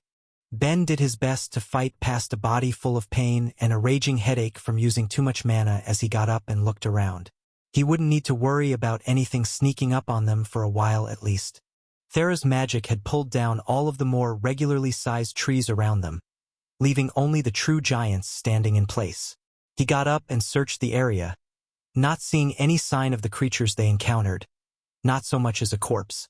He was sure they had been hit. Perhaps they had been buried, or maybe they disappeared when their part of the trial was done. Either way, he looked to Thera as she was pulling herself up and tried to not let his anger get to him. If she had just listened to him from the beginning, things would have gone so much smoother. Seeing her appear fine, he didn't say a word, instead opting to lay against the trunks of one of the giant trees and dig through his bag. Stupid, he thought to himself. He'd been so focused on his tools that he'd neglected one of the most important supplies he should have brought. Bandages and healing potions. What sort of narrow-mindedness kept a person from realizing they could be hurt? He thought as he chastised himself. What he did have was a magic tool that would gather water from the air to drink. He didn't have mana to activate it at the moment, but it was thankfully full. He poured it over his arm while looking over his injury. It wasn't very deep, luckily. The gauntlet and coat both managed to at least reduce the damage the creature's claws could do, but it still hurt. If he'd bothered to learn more alchemy beyond what he would need to incorporate monster parts into his tools and weapons, then maybe he could have thrown something together in the forest, but he'd been neglecting that area of study, only making some potions here and there to help keep the store stocks up. Once the wound was clean, he tore up a spare shirt and wrapped it around his cuts before laying against the trunk of the tree, connecting with it to try and distract himself from the pain. Touching the tree's mind had an instant calming effect on him. With the giant in a perpetual state of relaxation itself, it was easier to push aside some of the negativity he'd been filled with since he woke up. He spent time with it, sending thoughts and feelings back and forth to get acquainted when he felt an emotion he had to take as a question. Why? He wasn't sure what it meant at first, but he wasn't using hidden mind at all. His thoughts and feelings were laid bare to it, and it wanted to know where all of the anger was coming from. Of course I'm angry. We almost died. Plus Thera's been moody all day long. I'm just feeding off of her bad attitude. In the back of his mind, though, something felt wrong. He hadn't really been himself since he woke up either, had he? At least he didn't think he usually would act like this. Why? The tree probed further, wanting to understand more, and making Ben think deeper. He couldn't remember the last time he felt like this. He hadn't been mad at Thera when she was being so cold to him when they first met, and when he was attacked by a Skrell on their first hunt together, at most he was probably annoyed that she didn't help him back. They had even put their lives on the line and trust in each other to face Roan's monsters. The tree was right. Why was he being like this? He felt his eyes widen as a thought occurred to him, and he renewed his effort of focusing on the tree, trying to force its calmness into himself while calling out to Thera. "Hey, I need you over here now." The urgency in his voice brought her rushing over as she still struggled with her own feelings. Guilt at Ben getting hurt, but with anger still lingering in her mind. Now just as much of it was directed at herself as it had been to him, though. Why had she been so unwilling to believe him? This was the trial of her god. Invisible monsters shouldn't have been outside the realm of possibilities. Why couldn't she give him the faith she had before? As she tried to deal with that, he grabbed her hand and connected to her, making her feel his more calm state, as well as that of the tree he was still linked with. What's going on? She didn't understand what he was aiming for, but he just told her to wait for a bit and try to let the sense of ease and relaxation envelop her. She wanted to argue, but it felt so peaceful. Stress and anger had been with her throughout the day. The thought of taking some time to calm down was a temptation she couldn't resist when presented to her, and she quietly sat down beside Ben, trying to let her emotions melt away. When Ben felt her relax to a more reasonable level, he spoke up. I'm sorry. I've been in a pissy mood all day and let myself take it out on you, and that's not cool. The sudden apology caught her off guard but helped calm her even more, but at the same time raised her guilt to all new levels. No, I'm sorry. I've been rude all morning and I didn't believe you, and now you're hurt because of me. I don't know why I've been like this. She didn't look at him but rested her head on his shoulder. Ben could feel her complicated emotions through their connection and put an arm around her before saying his theory on the matter. I think we've been under some sort of mental effect. The idea surprised Thera enough that she turned to look up at him through her cloak. But that would be dark magic. At your resistance of 80 and mine of 40, you would feel it significantly less than me, if at all. Sure, if this was from a mortal that would make sense. But can you be sure a god's magic would work like that? Or who's to say this isn't some non-attribute spell? The entire day today has felt unnatural and out of character. And yesterday with the constant tripping, it feels like I was being distracted by the world around me. She thought what he said over and couldn't find any flaw with his reasoning. It just left a problem. So what do we do then? If there is some magic messing with our minds, I don't know how to deal with it. We do what we're doing now, he told her. Every 10 or 15 minutes, let's just stop and use one of the trees to relax ourselves. It seems to work well enough. Seems like that will slow us down a lot. Our pace already isn't great, she said a bit dubiously, but Ben only shrugged. Better than being dead though, right? With their mental states being stabilized by using the tree as an emotional crutch, Ben and Thera stopped to take stock of their situation. Thera's staff broke. Her previously erratic emotional situation left her with too little control of her magic, and Ben hadn't been in a proper state of mind to properly reduce the load on it, leaving her with one remaining staff. As for Ben, his injury wasn't so great that they couldn't continue. He'd need to get it treated as soon as they got out, but as long as he kept it clean and didn't let it get too bad, he could have a healer treat it later. At the Queen's expense, of course. As for his tools, well, he still had 15 charm bombs in his bag. The issue was his coat and gauntlet. The coat wouldn't be able to be repaired until they left, but with only the sleeve damaged, it actually wasn't that big of a deal. Sure, that arm would have less defensive capabilities, but looking at how things turned out, whatever defenses it was providing as a church weren't great enough to protect against the trial. On the more positive side, its temperature control worked fine, leaving him cool and refreshed despite it all. Then there was his gauntlet. With thick gashes cut through the metal, it didn't look great, but it wasn't unsalvageable. He wouldn't be able to repair the metal itself without the proper tools, but the damage to the enchantments could be fixed, even without access to someone with barrier magic. He hadn't had too much of a chance to do it himself, but he understood the theory of it at least. He just needed to use his mana to reconnect any sections of the enchantment or fill any holes that could be found within it. This could be a little tricky if he were to try it on a random item brought into the shop, but he was working on an enchantment he'd made himself. He knew exactly how everything was supposed to fit together. He didn't need to rebuild enough of it that it would affect its overall performance, but there was a different issue. When he had made the tool, he'd tested it out rather extensively, and quickly realized that his level of mana alone wouldn't be enough to make it last for more than a few seconds. He needed to compensate for that, which meant making the gauntlet from a mithril alloy. Aside from the financial hit, he hadn't realized just how much of a fortune of mithril he'd wasted on his coat and desperately wished he'd saved a thimble's worth. It also meant that by having gashes torn into it, he would have to supply more mana and it wouldn't be able to make it last as long. Originally, it would have lasted for a couple minutes, but now he couldn't be sure. Of course, it's not like it was actually super helpful on its first official use anyway. He thought to himself with more mirth than expected. He couldn't help but feel a little amused by how spectacularly it failed. Sure, it was during the trial of a god, he should have expected it to be tough, but when he tested it out before, it had been able to take some serious damage. Oh well. He maintained the connection with the tree and Thera while he worked. He wasn't sure how soon whatever effects or spell of the trial would come back to him once he disconnected, and he wasn't about to let that ruin his work. Unfortunately, it was also going to be a slow process. Neither of them knew if any more of those creatures would show up, and if Ben was still the only one who would be able to see them, then that meant he needed to be on watch on top of anything else.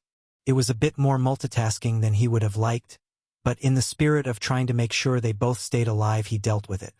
As he split his focus between trying to spot any incoming monsters and trying to repair his enchantments, he felt something scratching at his mind. Something seems off, he thought to himself. It was nothing in the environment bothering him, nor did he think it had anything to do with the trial. The source of his confusion came from his own enchantments. He wasn't sure how to put it, but they seemed more tangible in a way, as if his mana sense had improved. Perhaps it was a sign his enchantment would level up soon, at least he could hope. The other option he could think of was that it was simply how it felt to repair an enchantment, but he couldn't be sure. He filed it away in his mind to look into more later though. There were more pressing issues at the moment. He finished up without any major incidents. Either they were getting a reprieve from the monsters or that section of the trial was complete. It was hard to say without venturing further, but with night being close they decided to make camp where they sat instead. Unfortunately, the prospect of camping created a problem. So if I'm the only one who can see these things, should I just not sleep tonight? He didn't want to rely on the creatures waiting for him to wake up again. The act seemed to be one of intentional cruelty, but since they'd shown they could defeat them, he doubted he'd get a repeat of it. I'm not sure. If the trial is making it so only one person knows what's going on, then I don't know how we're going to last the night. Ben looked to the sky and thought for a bit. Well, I did already get some extra sleep, and I'm used to staying up pretty late anyway. Maybe I could just stay up for the rest of the night and continue on in the morning. And risk you getting killed from making a mistake in exhaustion? I don't think so. Do you think you could at least get an hour nap in? Then the risk is both of us dying instead of just me. I have no clue what to do about this. Ben wanted to pull out his hair in agitation. With no way of knowing if any more of those things were out there, he didn't know what they should do, and the wrong choice was liable to get someone killed.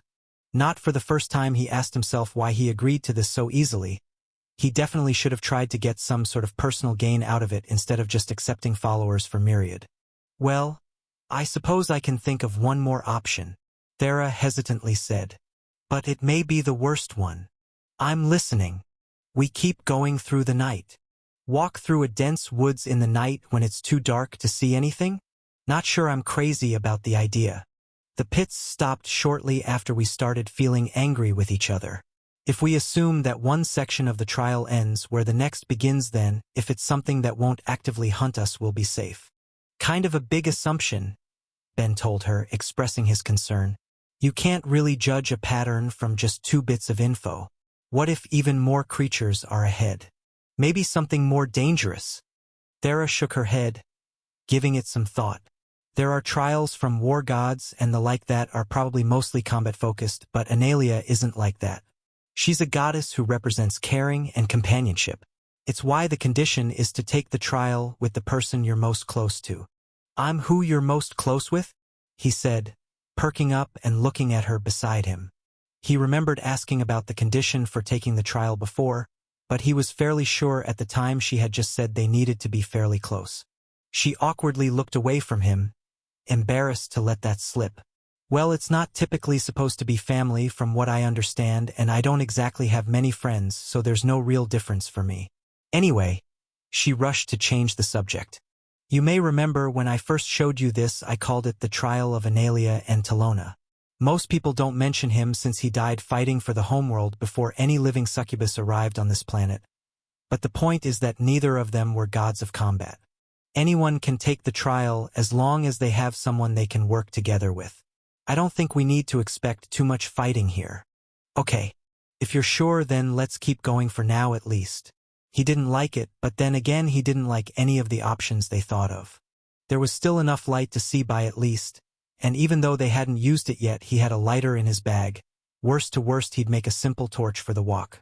They quickly ate some food and had some water before carrying on, making their way through the woods as it steadily got darker.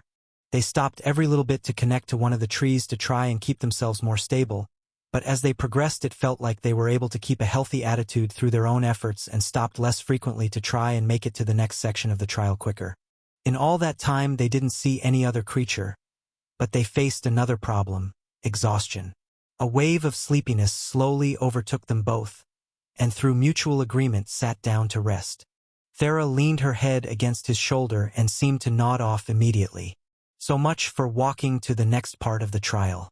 I guess she has been up a fair bit longer than me, he thought to himself. Maybe he would rest his own eyes for a moment. What would be the harm? No. He shouldn't be as overwhelmingly tired as he was. It had to be another part of the trial. He tried to force himself up, to shake Thera awake, but the weariness had sunk deep into his bones. There was no escaping it despite how much he wanted to.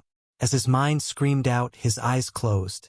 As she laid against the tree, feeling the hot light of the sun pass through her robe and warm her skin, she initially didn't want to get up. Everything was just too comfortable.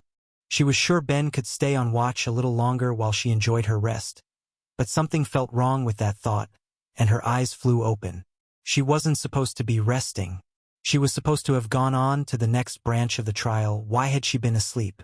She looked around for Ben, praying nothing had happened to him through the night before locking eyes with him. Well, one of him. She thought she was seeing double for a minute. Maybe she was even still asleep. But for whatever reason there were two identical Bens holding hands in front of her. She grabbed her staff at her side, unsure of what to do, when they spoke to her in one voice. "Oh good. You're both finally awake." The way they spoke in unison took Thera by surprise, and she felt a shiver go down her spine. Creepy. She had no clue what to make of this development and had no idea what to do. Was one the real Ben or were they both fakes? Should she attack? Run? Her mind was moving so fast that she didn't immediately process what they'd said. Wait, what do you mean both? Two voices spoke out at the same time, causing Thera to jump back. The other person reacted the same way and Thera got a good look at them. It made her stomach drop. A long hooded cloak and a staff in hand, it was like she was looking in a mirror. She was facing what looked like a perfect copy of herself. She wasn't sure what she should do, but nothing didn't seem like an option. What if it attacked while she was in her state of confusion?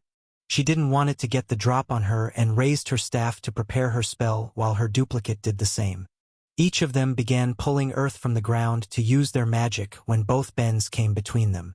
I get you're both surprised, but maybe killing each other can wait until we've talked things out, they said, still holding hands and continuing to speak at the same time. What are we supposed to do then? Her duplicate asked. This seems like the sort of thing where we defeat the fake and continue on. Watch who you're calling a fake. And why are you both so comfortable together already, Ben? Doesn't this freak you out? Well, first, when you were talking about the trial last night, I think you were right. This section at least doesn't necessarily have anything to do with combat. The point is likely to figure out who the original is through our shared history. So I just need to figure out which one is my Ben then? She said thoughtfully. Would it just be a day of questioning then? But how long would that take and what to ask? She tried to think of a question that could cut to the heart of the matter, but the Bens shot her down as she and her own duplicate struggled. That's not going to work. We aren't close enough. She froze when she heard that, not knowing how to react and feeling a small panic come over her. Oh my gosh, was I the only one that thought we were close now? But he's the one who said he wanted to be friends and he agreed to do this trial, and I guess I really didn't tell him that this trial was supposed to be taken with the person you're most close with and I let it slip. Is that why he's telling me this? Cause it's terrible timing. And the Bens stepped forward, one grabbing her hand and the other taking her copies. I'm sorry. I didn't mean it like that. Seems thinking with two brains isn't enough to keep me from saying something dumb. You're one of the people I'm closest to on the planet, but that's the issue. I've only had a bit over a year to form relationships here. Even though you're important to me, we don't have a long history. The one looking at her looked to the other Ben. We've spent the entire time you were both asleep talking, and from what we can tell there's almost zero divergence in the knowledge we both have since we came to this world. The farther back we go though, the easier it is to spot. The issue is that you don't have the proper context to know which is which. Hell, in some cases you wouldn't even know the questions. It's not like I'd expect you to know the name of my favorite movie or the street I grew up on. She swallowed her embarrassment. Sometimes it seemed like he saw right through her, even without using his skill. So what? We just lose the trial now? Nothing we can do. No, they shook their heads. If it comes to it, we have a way to sort it out. But when we were talking we asked a question. Is there any reason not to simply work together? Obviously, her copy said, shocked at the suggestion. What if they attack us? What if they're evil? If you have a way to figure out who's real and who isn't, you should just do it now. Something about hearing that from someone who both looked and sounded just like her annoyed her to no end. But the same thought had passed through her own head. She had just been slower in asking. That won't happen. They told them with more confidence than Thera herself could feel. Everyone here truly believes they're the copy. We already checked both of your minds while you were asleep, and we checked each other immediately. Which seems pretty dumb to do, her duplicate said. What if you were attacked and killed while I was asleep? And are you still connected? Plus, why have you been talking like that? It's creepy. Well, for the first I guess curiosity got the better of me, he said sheepishly. We spoke a little and he seemed safe enough. Both she and her duplicate put their head in their hands for a moment and accidentally said in tandem themselves, Ben, people die doing these things. Don't just hold hands with something that may be trying to kill you. They quickly glared at each other, not willing to extend the same trust Ben seemed to be giving so easily. And second, they raised their voice to get the attention of both Theras off each other. We have the same skill set. So connecting created a more interesting result than either of us anticipated. What do you mean? What did it do? It connected us more deeply than I've ever been able to before. It's more like we've become one mind that happens to have two bodies. It's honestly incredible. I can see with two sets of eyes, hear with two sets of ears, think with two brains, she muttered, remembering what they said earlier. Exactly. Okay, that sounds a little interesting, her duplicate conceded. But do you need to keep it up? I just want to enjoy it while I can. They responded with a casual shrug. I don't know if I'll ever be able to do something like this again. It's proving to be an interesting training experience for me. Just practice with one of your God's new believers. Something about this gives some real crazy person vibes. They were too perfectly in sync. Not just talking at the same time, they were blinking at the same time, and their movements were perfectly aligned, creating an unnatural level of fluidness in their actions. She got that he wanted to experiment with his skill, but she would much rather he explored this aspect in a way she didn't have to see. Unfortunately, he shot her down. I don't know if I'll ever be able to use my skill like this again. Even if I connect to someone else with the skill, their minds are too different. Here, with only some small variances, we are essentially the same person. Our minds are blending in a way I don't think it would be possible to do with someone else unless we were both at an incredibly high level of the skill. Maybe not even unless we awakened it. And that's why you don't want to tell us how to tell who the originals are? So you can practice longer. She understood he was big on improving himself, but at the same time if he knew who the real ones were he should just say so they could move on. I'd be lying if I said it wasn't a big part of it. But also if there's 4 of us we may have some easier times with whatever's ahead. Who's to say they'll even be able to make it to the next section? Her copy asked them. It doesn't look like any more monsters followed us from the last one. Maybe we killed them all. Anyway, who's to say they won't be able to? We may as well try and see how it goes. Both Theras looked at one another and felt defeated. It was clear to see neither Ben would budge on the matter, so what could they do? Infighting would only be more dangerous. Fine, they said together, before her duplicate turned away and let Thera continue. Even if they weren't connected the way Ben was, it seemed like having the same memories led to the same thought process. So what should we do? We were thinking that if this was the start of the new trial, then things are probably pretty safe here for now. Why don't we take the day to recover a bit, and then we can start moving on? Her copy was quick to say what was on both of their minds. You just want to have more time for your experiments. Plus you're injured, we shouldn't waste time. This is one of the mildest injuries I've gotten since coming to this world. I'll be fine. Besides, a bit of rest would do us all well. Thera didn't like it. Being stuck with what was basically a perfect replica was an unsettling experience. But then again, a bit more rest would feel pretty nice. Fine. But if they kill us in our sleep later, I'm going to be pissed. We'll keep taking turns to sleep like before. If we watch with our copies, then we can keep an eye on them too. Sound good? All she could do was sigh. At least the stakes seemed a bit less life and death. "Oh, what the hell?" both Bens yelled while looking up at the sky. "What's that supposed to mean?" "What happened?" she asked, curious.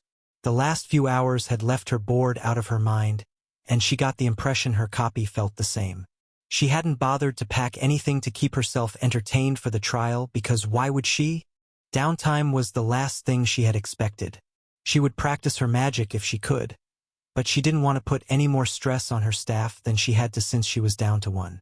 She didn't know what might be ahead, but she didn't want to be without a weapon. That meant that as the hours passed while the Bens practiced connecting, all she did was lay down and admire the scenery. At least until whatever just pulled them from their training. "I got a new title," they said in unison, wearing an annoyed expression on their faces. "What's so bad about that?" her copy asked, and she had to agree with the sentiment. Getting titles while doing a trial wasn't uncommon. It was well known that the gods watched mortals as they struggled through them, and if enough of them spoke about a participant, they would inevitably get one. Not to mention that, like any other part of a person's status, it was designed to help them grow. A title's effects were more vague than a skills or jobs, but they could help raise the levels of skills and attributes related to it, as well as provide access to uncommon or rare jobs that one may not normally get. She herself had gotten a title at her birth. As the first child of a great spirit in the world, she got the ever-so-uninspired one of Spirit Child.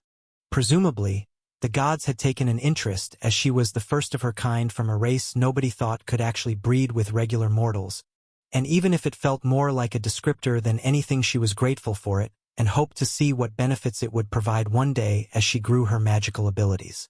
The idea that Ben wouldn't be happy to get something like that was surprising, at least until she found out what it was. "The Forgotten One," they said, and Thera immediately understood why he was unhappy with it. He told her how he ended up alone in the world, no nation having taken him in, nobody even making an offer. How he'd been forgotten by the world he was brought here to help save. They couldn't know the context in which it was used, but that didn't change that it must have brought up some negative memories in a time when they needed to be at their best. "Ben?" She and her duplicate both started before trailing off, each of them for the first time that day hoping the other would have something to say, but neither could think of anything. Even if the title gave some benefits, that didn't guarantee it would be something the recipient would want to be known by. "Don't worry about it. I'm just being grumpy. Mind if I get one of you to give me a hand with my practice?" The Bens seemed to be trying to take their minds off it, and with how bored they were, they both jumped at the chance, just as something different to do other than sit around, and since they were both so eager, it was decided they both would, one following the other. When Thera went first and she was connected to them, she immediately noticed something different. "Did your hidden mind level increase?" she asked. When he first got it, it had felt like his mind had become more closed off to her when he used it, but now it was like she couldn't feel his mind at all. "No, we were just seeing if our minds would be separated from each other if we tried to block you out, or if we could be more selective, which looks like it works. To have the ability stack with itself is quite the bonus discovery, though. I wonder how many levels in the skill I'll need for you to not hear anything normally." "Well, I'm personally not a fan. I'd rather hear what's going on in your head as well if you're going to peer into mine." They thought for a moment. "Honestly, that's not a bad idea. How does our mind seem to you when we're like this?" Suddenly she got the full brute of his mind, and it was nothing like it normally was. If regularly it was like two people talking through a window, with his mind linked to his duplicate, it felt more like she was being stared down on from above, being examined. She could still see them too, but the change in perspective was unsettling in ways she found difficult to describe and pulled away from their hands. "Everything okay?" they asked in concern, having felt her discomfort, and she tried to ignore how much she wanted to know which one was actually her Ben after dealing with the alienness of their combined mind. "I'm fine, your mind just felt too different from usual. Honestly, not a fan." "Ah, sorry. We'll keep hidden mind up for the other Thera if you don't want to keep going." "Yeah. I think that was enough for the day." Even though she'd been eager for a change, that had been a little too much, so instead she watched from the side as they tested more things on her copy. The others seemed to be having an easier go of it, the Bens presumably keeping their minds hidden away, and a thought drifted into her mind she tried to avoid confronting. What if she's the real one?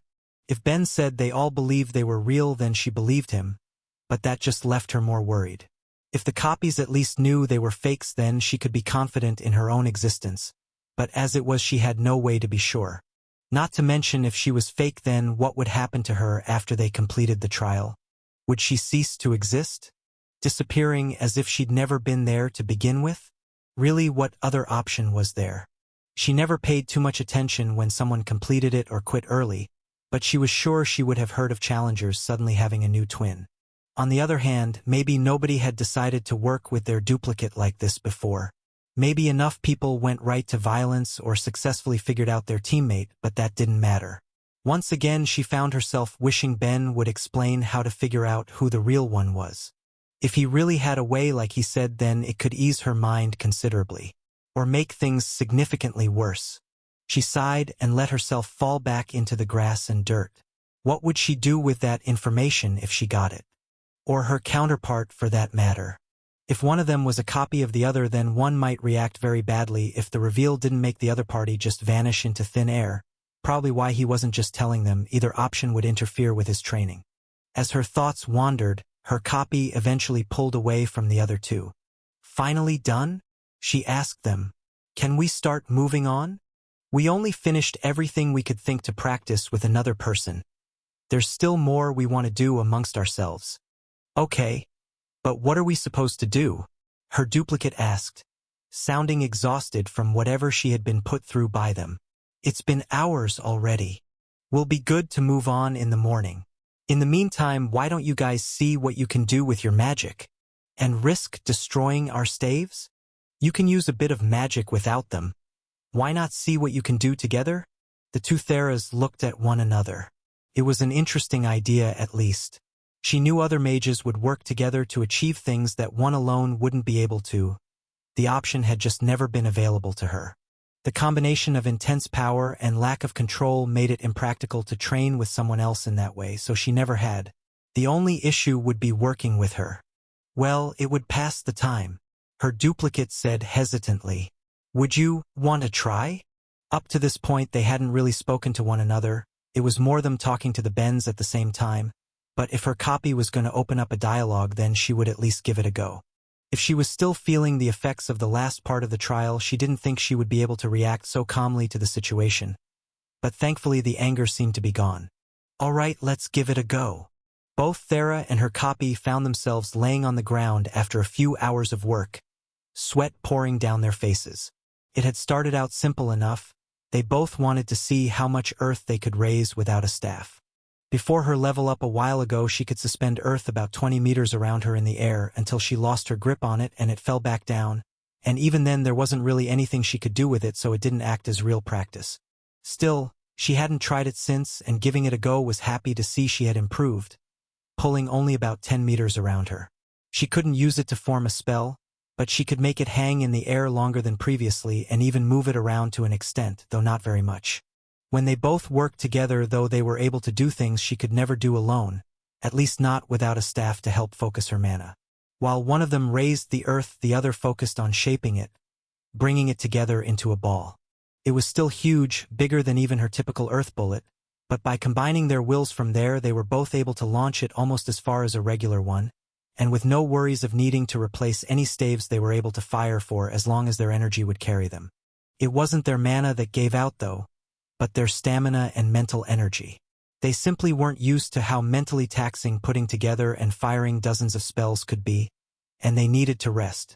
The Bens were to the side, continuing on their own, and Thera was struck by the uncomfortable realization that she should try talking to her copy. They had just spent a couple of hours training together, but any time they spoke had been centered around that, but now that they were having a break to recuperate, what would they even say? If they really did possess almost the exact same personal history, then what would she want to say to herself? Do you think this is the right choice? Is what ended up slipping out, and her copy, thinking along the same lines, didn't need to ask what she meant by it. Of course.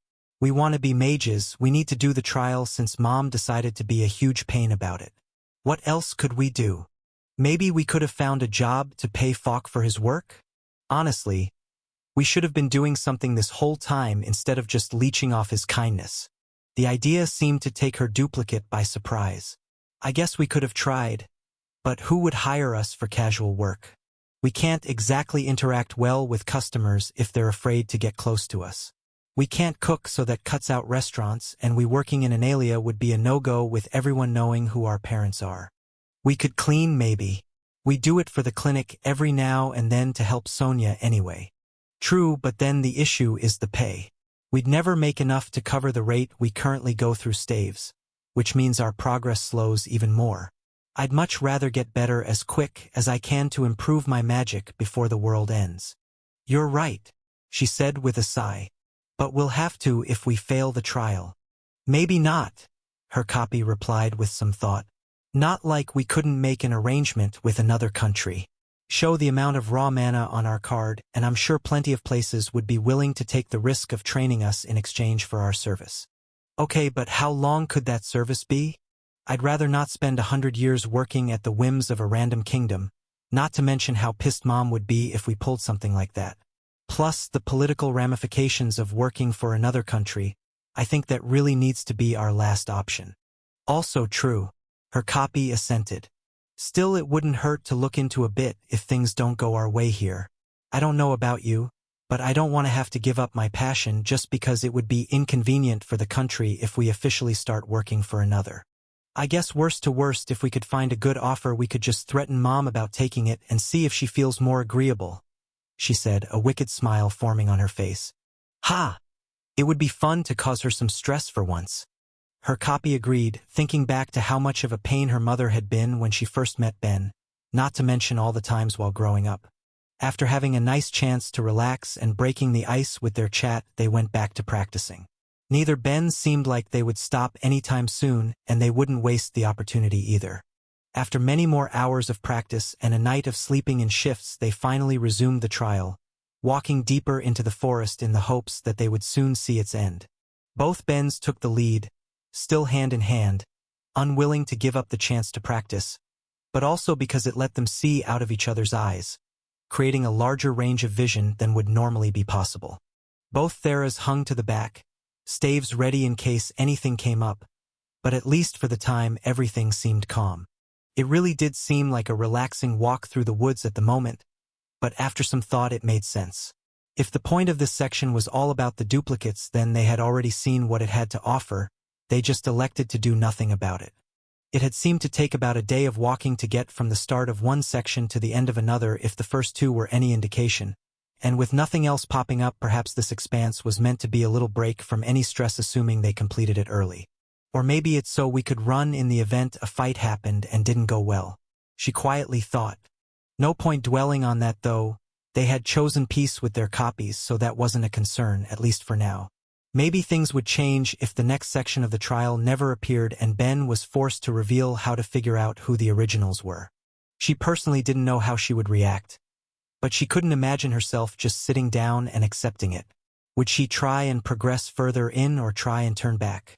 Really just do anything to determine the truth of it if it wasn't self-evident in some way. Still, no point in worrying, they would get there when they get there.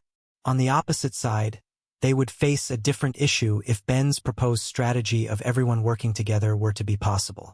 Food. They had only packed so much, and while sharing a couple meals with their duplicates wasn't too bad for their supplies, doing it for too long could leave them feeling pretty tight by the end of it. After a few more hours of walking, everyone began feeling antsy. The nervousness that came with nothing happening made them want to find the next section even quicker, but there was no hurrying the trial.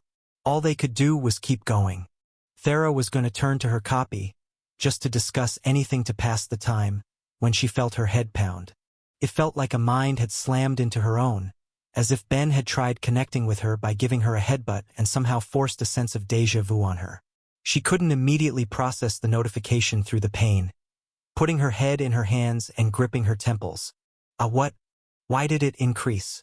She would normally rejoice, but at the moment she was too confused and filled with pain to be happy. If it was going to level up, then why hadn't it during practice with her copy earlier?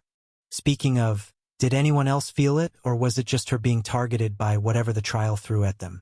When she found the energy to look up, both her and Ben's duplicate were gone, and Ben was on the ground. Ben! She rushed to his side and looked him over. Whatever happened hit him significantly worse than her. He was unconscious and blood was leaking from his nose and eyes.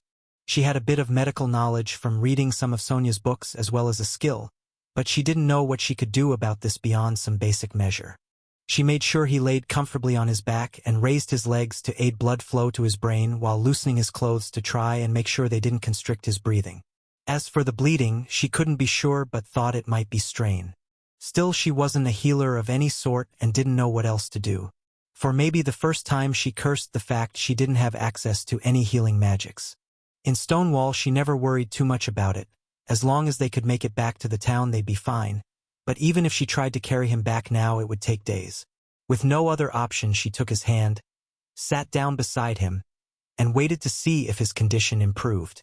Ben's head screamed at him as he came back to consciousness. God, what now? He knew he shouldn't have been passed out for any reason and worried about whatever he would wake up to this time. If he hadn't gotten lucky with the last bit of the trial, it could have been bad. He cracked open his eyes, fighting past the feeling they'd been glued shut, and looked up at Thera sitting beside him. UHG. What happened this time? Even with his mind connected to his copy, he was still at a loss, and somehow it felt different from before. His mind still felt expanded, capable of focusing on more things than normal, but to a lesser extent. Maybe he was still asleep? He went to shake his duplicate awake but realized he wasn't holding anyone and he wasn't connected. That couldn't be right though. If that was the case, then what was happening with his mind? She moved with a start and must not have been looking at him. He much preferred when he could see her face, but keeping her cloaked was the safe move when they didn't know if anything would be attracted to them out here. I don't know. I got a headache and for some reason leveled up in earth magic and you passed out. Try not to move until you feel up to it. There was worry in her voice and he decided to take her advice. At least until the pounding in his brain went down. Thinking back, he felt like he had heard the start of a system notification when his head exploded with pain. He swore if he got another title like Injured One, or something, then he would be doing something drastic to raise his sacrilege level one way or another. Even if he liked Myriad, he wasn't exactly over the other gods just leaving him in this world and forgetting about him. Maybe not the best train of thought considering he was currently a priest, but he wasn't likely to change his personality for the job. As he reached for his card to see whatever the system had in store for him, he tried to learn more. And what about the other two? Gone. I guess we're in the next section and they weren't allowed to join us. Speaking of, can I finally know how you would have told us apart? Damn, there goes an extra set of hands. He thought to himself before answering her. Both of our copies got their mana from the trial itself. I could feel it flowing into them from the ground when I connected to you both as well as my own copy. I guess there weren't originally any members of your race that could do that, or at least not well enough to tell. Your god's really going to need to update this section now that mine has a dozen some odd believers in the nation. Wish you just told me. I worried that if I said it aloud they would disappear. Maybe a silly concern considering any gods watching have probably been reading our minds this whole time but figured why waste a resource. He could tell she wasn't satisfied with that answer, so he sighed and gave a longer explanation. When I linked with my copy, he was as quick to realize he was the duplicate as I was. He took it surprisingly well, all things considering, and was the one to suggest we should work together if it was possible. He just didn't want you both knowing who was who if we could get away with it. Why not? It's not like we could do anything about it, and it would have calmed me down to know at least. Sure. It would have calmed you to know you were the original. But what about your duplicate? He shot back. Even if she handled it well, we just felt it would be cruel to let her know that, and have her deal with the uncertainty of what would happen to her once the trial was done. She fell silent at that, and Ben knew he couldn't leave it there. But I'm sorry I kept it from you. I know it was stressing you out, and I probably should have focused on my Thera's feelings instead of something produced by the trial. You're Thera, she said jokingly, a bit more cheer coming from her. You know what I mean. She let out a long sigh. Well, I get where you're coming from at least. If she really did think she was me, then it would have been hard on her to know. I was worried enough that it might be me after all. She seemed more at ease with it, so he finally looked at his card, trying to see what might have changed and finding more than he'd expected. A level up in both focus and connect, as well as a new passive skill called Complex Mind. Most shockingly of all, though, was his intelligence had risen by 50%, bringing the total up to 316. Well, at least it's not a dumb new title. He tried to joke with himself before giving it all some serious thought. So I would assume the reason it still feels like I'm connected to my copy is because of my new skill, which is cool and all, but why did I get it and the level ups? Not to mention the massive intelligence boost. Thera said she got a level up in her earth magic. What if... Thera, anything else happen when you got the level up? Anything weird? He asked, eager to see if his theory was correct. She could see the seriousness in his eyes and gave it careful thought before answering. It kind of felt like connecting with you, I guess. But much more violent, maybe? It gave me a serious feeling of déjà vu, though, so I guess it rattled my mind pretty bad. Déjà vu? He asked, feeling excited as he thought he was on the right track. Yeah, I don't know how to describe it, it just kind of messed with how my thoughts lined up. Sorry, that's not super helpful. No, that's fantastic, he said as she sat there confused, waiting for the explanation he was eager to give. I think we must have combined with our copies and gotten a bit of a boost from it. Since you were working on your earth magic, maybe the experience you had lined up between the two of you let you pass on to the next level, and I'd been grinding focus and connect with it, so I leveled up. Okay, but why did it knock you out? Not sure if you noticed, but you have blood on your face that came from your eyes and nose when it happened. He rubbed his face and felt some dried blood flake off. Guess that explains why my eyes felt glued shut. He casually thought to himself before explaining. I think that was because I was connected to my copy while it happened. The trial tried to smash our minds together when they had basically almost merged after 2 days of being connected. That sounds kind of dangerous, she told him with a worried look. Are you sure you're okay? He took stock of himself before answering. The headache is fading, though a bit slowly for my liking. I'm not sure if it happened as a side effect of my mind being forced together like that or as a way to stop it from being damaged, but it looks like I got a new passive skill that keeps me in a similar state to when I was connected with my duplicate. Oh, that's good, she said hesitantly, and Ben remembered she hadn't exactly enjoyed the feeling of his mind like that when he had tried practicing with her the previous day. Should we test it out? He asked, holding his hand out to her, and she took it without any complaint. He was a little worried that she wouldn't be able to deal with it. Aside from his houseplant Frederick, she was the one he worked on the skill the most with. Not having her help would be a serious blow to his training he would need to overcome. He tried not to let that show in his thoughts, though, which was hard without activating hidden mind. He needed her to feel his thoughts in their new natural state without thinking anything that might compel his friend into doing something she wouldn't want to do. It seems fine, she said thoughtfully. It didn't have that weird, peering down feeling it had before, at least. If I had to describe it, I'd say your mind somehow felt broader? Or maybe bigger would be better. It just felt like there was more of it. A bit vague as far as changes to his mind went, but as the person who underwent said change, he had to agree. Still, he could get Myriad to look at him later when he was out of the trial. For now, all that mattered was knowing that Thera wouldn't be bothered by it, thankfully. That left one important matter to deal with. So do we keep going then? He asked her, but she shook her head. That's up to you. Your arm and head are injured. If you don't think you can go on, then we'll turn around. She looked at him and waited for an answer. He was sure she wouldn't judge him if he wanted to turn back. The fact she got a level up was probably a huge boost to her willingness to give in if she needed to, as well as his potential injuries, but he shook his head. I'm good. The headache's fading and the arm isn't that bad. You also bleed out of your nose and eyes. But I'm not currently, he said with a shrug. Neither are giving me any pain, so I'd think it was just strain from whatever the trial did to me. I can keep going. She stared at him a little longer, evaluating him, not wanting to put him in more danger than she already had getting him to help her, before ultimately accepting it.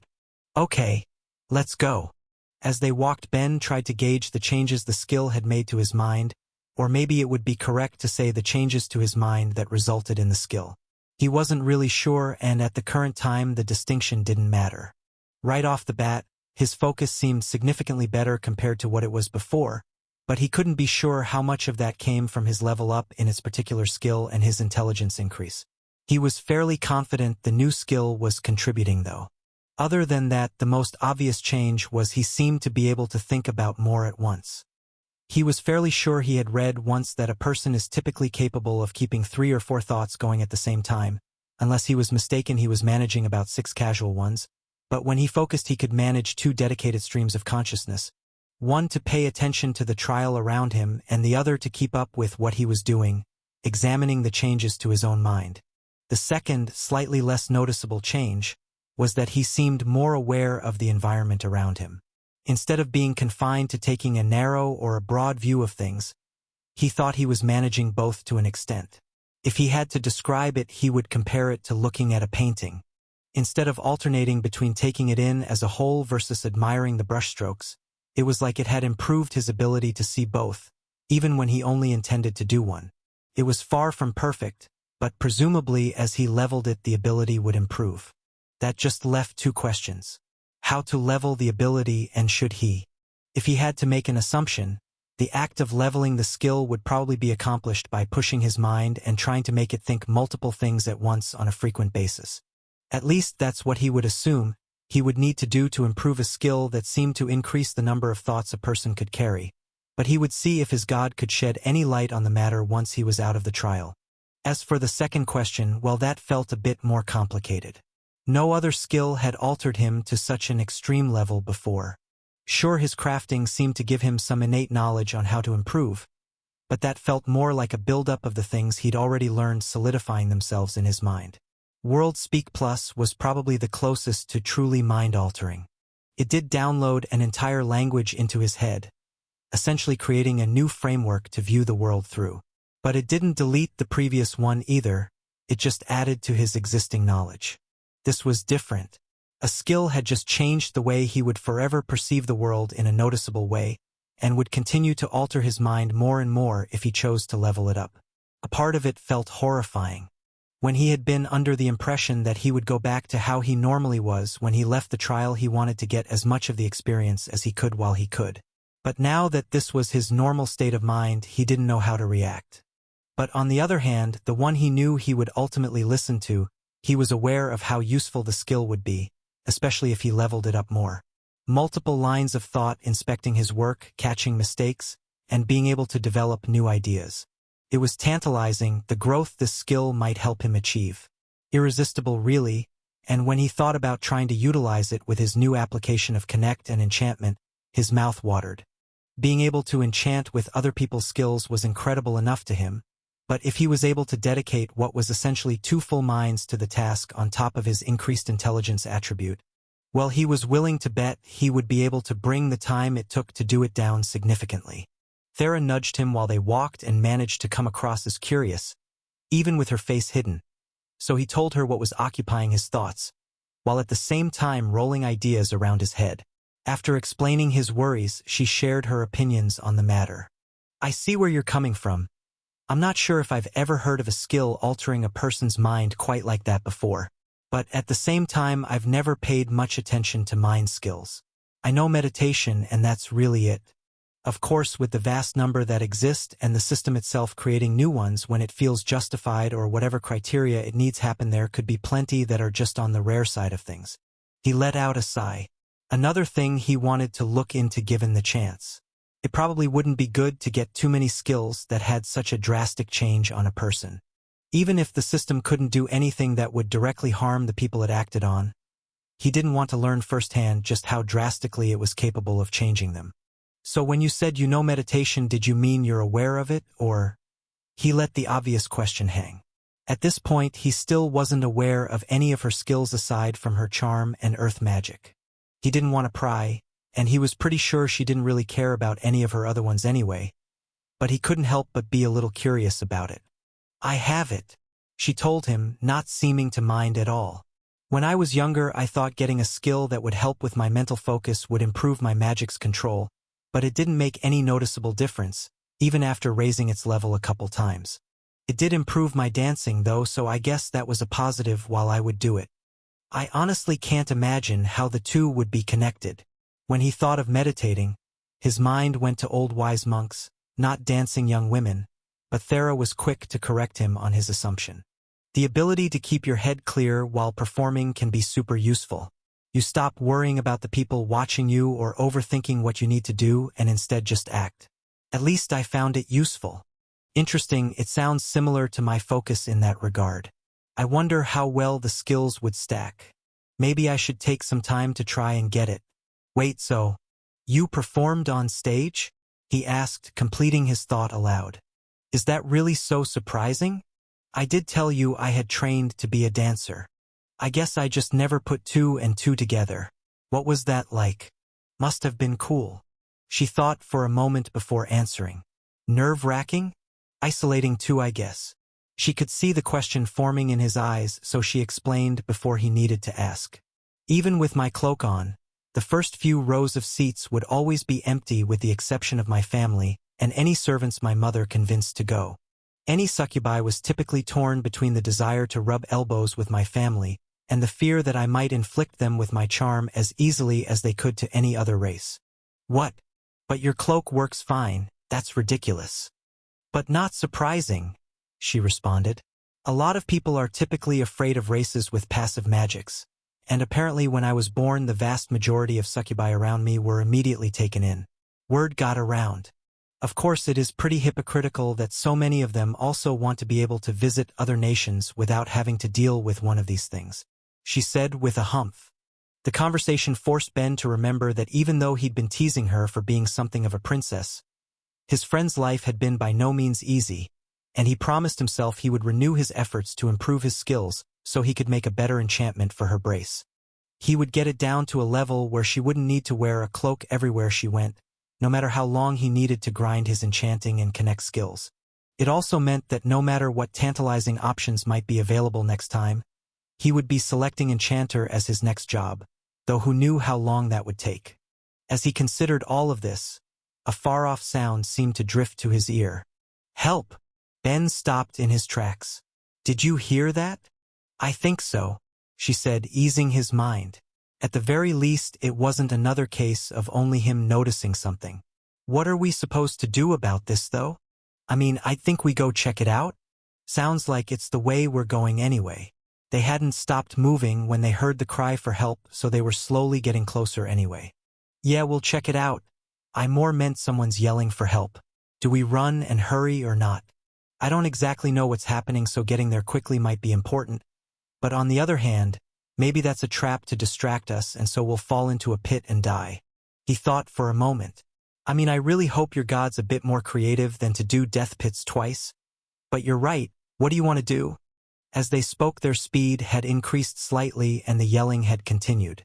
Something about it had nagged at Ben, making him want to rush to it more than he thought he would, considering it was part of the trial. He reached to connect to a tree to see if that shook the feeling, but it didn't help. Either the feeling was actually coming from himself or the trial had compensated for his ability. He didn't know how adaptable it was. Still, he was able to ignore it for now and waited for Thera to decide. The trial was more important for her than it was for him after all. She hesitated for a minute before making her choice. I don't want to learn that this part is about protecting someone only to find out we failed before we even make it to them. Come on, let's hurry. It was good enough for him, although he did make use of his now expanded mind as they ran to try and watch out for anything that may show up on the path. Not that he was sure it would help, all the while listening to the calls growing closer. It was a higher voice, but distinctly male. Presumably young. Something about it gnawed at his mind. He was growing more and more sure he knew the voice. He just couldn't place it. They went with as much haste as they could muster, Ben letting the feeling take over and running as hard as any time his life depended on it, lungs aching and legs pounding. Somehow he was even pulling ahead of Thera, something she would have been more concerned about if she took the time to notice. She may have been shorter than him, but her agility stat was much higher. It should have given her an edge in overtaking him. Perhaps if she had paid more attention she would have noticed she was under the effect of a minor debuff, and that Ben was slightly buffed, not enough to be too noticeable, especially when one was rushing, but enough to make the difference and slowly split them up as he pulled ahead. If Ben was less distracted, he may have slowed down himself to help them stick together. But the nagging feeling in his mind was slowly turning to one of familiarity. He recognized the voice, he just couldn't place how. It definitely wasn't Carly or Glob, that was for sure. But why would anyone else be in the woods of the trial? When he came to a clearing in the woods, he saw the figure of a child, clawing at the ground as a vine that had wrapped around them seemed to pull them into a waiting pit. Really? We're doing death pits twice? He thought to himself before he was going to run towards them to help when he heard a dull thud from behind him and Thera scream. He looked back and whatever had snared the child had gotten her too. A long, thick vine had coiled around her and started to pull her to her own endless hole in the ground. He didn't understand what this part of the trial was meant to accomplish, but the choice was easy for him. He wasn't going to hesitate to save Thera. At least he wasn't until the kid called his name. Ben? Ben, help me. Please, I'm scared. What's happening? He felt his blood run cold and turned to look again, seeing a face raised from the ground to scream and cry for him while tiny hands desperately clawed at the earth, trying to get a handhold to keep them from being pulled farther, but without any luck. He knew that face. He knew the voice too and had to ask himself how he could have not been able to recognize it before. Both belonged to someone he knew couldn't be in this world. Someone he wanted to see again so desperately at times it hurt to think about. His little brother Mark. It was enough to make him hesitate as his newly augmented mind went into overdrive. For just a moment he believed it, but he knew it couldn't actually be his brother. He didn't know if any of these trials would be able to kidnap someone outside of them, but in the case of his younger brother it wouldn't be reaching across the planet but a universe. His body would have to be remade from the ground up the same as his own was in order to be able to exist in the world at all, a task that was supposedly incredibly difficult even for the gods. There was no way it had been done for a single god's trial. Ben knew with every fiber of his being it wasn't his brother. But that didn't stop his mind from asking what if. He stood there for precious moments as Thera yelled for his help and his brother screamed and cried, begging for Ben to save him. He felt sick to his stomach as he turned around and ran to Thera, ignoring the cries coming from behind him. In the time he'd wasted, she'd gotten to the edge of the pit, unable to escape the vine that snared her. Only by virtue of the strength he'd managed to grow since working at a forge was he able to fight against it, pulling with all of his might against the force of the thing, trying to close his mind off from the screams behind him. With every inch he was able to pull her back at 8 at his heart more, having to push out such a familiar voice that desperately needed his help so he could focus on saving his friend, until finally, thankfully, the vine seemed to give up. Thera was free, and the forest was silent again. He looked back, now that she was out of danger, and there was nothing behind him. That pit was gone, and so was his mark. With that bit of peril seemingly done, he walked over to the nearest tree he could find, fell to his knees and started vomiting against it. Once he'd emptied his stomach of everything it contained, he realized that Thera had come up behind him at some point and was rubbing his back. He didn't know what to say, so instead of anything he flopped down into the dirt and breathed, trying to clear his head. "Hey, Myriad, you don't have any trials in this world, do you?" he asked, forgetting for a moment that his god wouldn't be able to answer, and speaking his thoughts aloud. "Because if you have something as weird as that in there, we're in trouble." Thera was sitting beside him keeping watch and seemed to take his sudden statement as a sign to speak to him. "Do you want to talk about it?" She moved beside him and gently ran her fingers through his hair while he laid on the ground, waiting for him to open up. He didn't want to talk. He was too filled with anger, with sadness and guilt and so much more. Even if he knew it wasn't real, watching the family he felt he'd abandoned on Earth by dying calling for help had been too much. But he owed her an explanation as to why he hesitated to save her. So he rolled over to face her, though still not getting up. "That was my little brother. I mean, it couldn't have been my actual brother, I know that. There's no way the gods exerted the sort of effort it would take to bring him here just for a trial where he would be killed off in front of me. But that felt just a little too real. Sorry I hesitated back there. Don't be. I knew there must have been a reason. Just take it easy. We'll rest here for a while." She hadn't gotten a good look at the boy when she had been dragged to the ground, and at the time her mind had been more focused on thoughts of escaping the vine that snared her. But after it had been obvious it must have been someone close to Ben. She just hadn't expected the trial to show him the family he knew he would never see again. He gave a silent nod in agreement. He needed a few minutes at least, preferably more. At the very least, it didn't seem like they would encounter more like that considering how the last bit of the trial had gone down. Finish the thing it wanted you to do and then move on to the next bit. He just didn't get the point of it all. Maybe it would have made more sense to him if he'd spent some time looking into Analia herself, given that it was her trial and all, but with everything else it slipped his mind. If he was ever going to do something ridiculous like agree to one of these trials again, he wouldn't make the same mistake. Though it wasn't exactly too late. There was still more of the trial, and he had a worshipper there with him. Thera. Tell me a bit about your god. Why are you asking about that now? She asked, curious and a bit worried about how it related to what they just went through. Because I was an idiot who tried to prepare tools without trying to understand the gods who made the trial. I should have tried to get in their heads more when figuring out what to do and how to prepare, and now I want to correct that if it's not too late. His biggest mistake had been assuming the trial would be combat-focused. In his mind it just seemed obvious the gods wanted strong believers to try and fight off the coming invasion. What he hadn't accounted for was that many of these trials originally hailed from each god's homeworld. Just because they currently needed strong believers didn't mean that was always what they wanted to see from them, and he wouldn't be surprised if the gods couldn't alter their trials once they were made given what Myriad told him. If it was hard for gods to make something that could exist in the mortal realm, then presumably changing it could have some drastic results, not to mention how long it could take to make or alter one to begin with. As all of those variables ran through his head, Thera started telling him about her god. I'm not sure how much I can really share. I do worship Analia, but I haven't delved too much into her history and stories. I really just know the common ones. She's the mother goddess of the succubi and rules over love and seduction. The second aspect being why all succubi and incubi have access to charm magic from birth. I guess that makes sense for a love goddess. Gotta win hearts somehow. Well, when I say love, it isn't just about romantic attraction. It's about all sorts, like familial love and friendship too. She went on to spend the next hour telling the stories that she knew. Raising the first succubi and growing their civilization, teaching them how to use their charm, as well as how to use it responsibly, how to live well, and many more, ending on the death of their world, where Alalia's husband sacrificed himself to let their people escape. He felt a picture begin to form in his mind of the trial, but wanted to know more. And what about her husband then? Talona, right? She shook her head as he asked. He's been dead for a long time now. I know plenty of succubi still learn about him, but I'm only really familiar with him to the extent he's part of Anilia's stories. She paused and thought for a minute. Well, other than the fact that he represented unity and strength. Wait, are succubi particularly strong? No offense or anything, but you and Sonia are pretty much what I would expect strength-wise from my own race. Again she shook her head.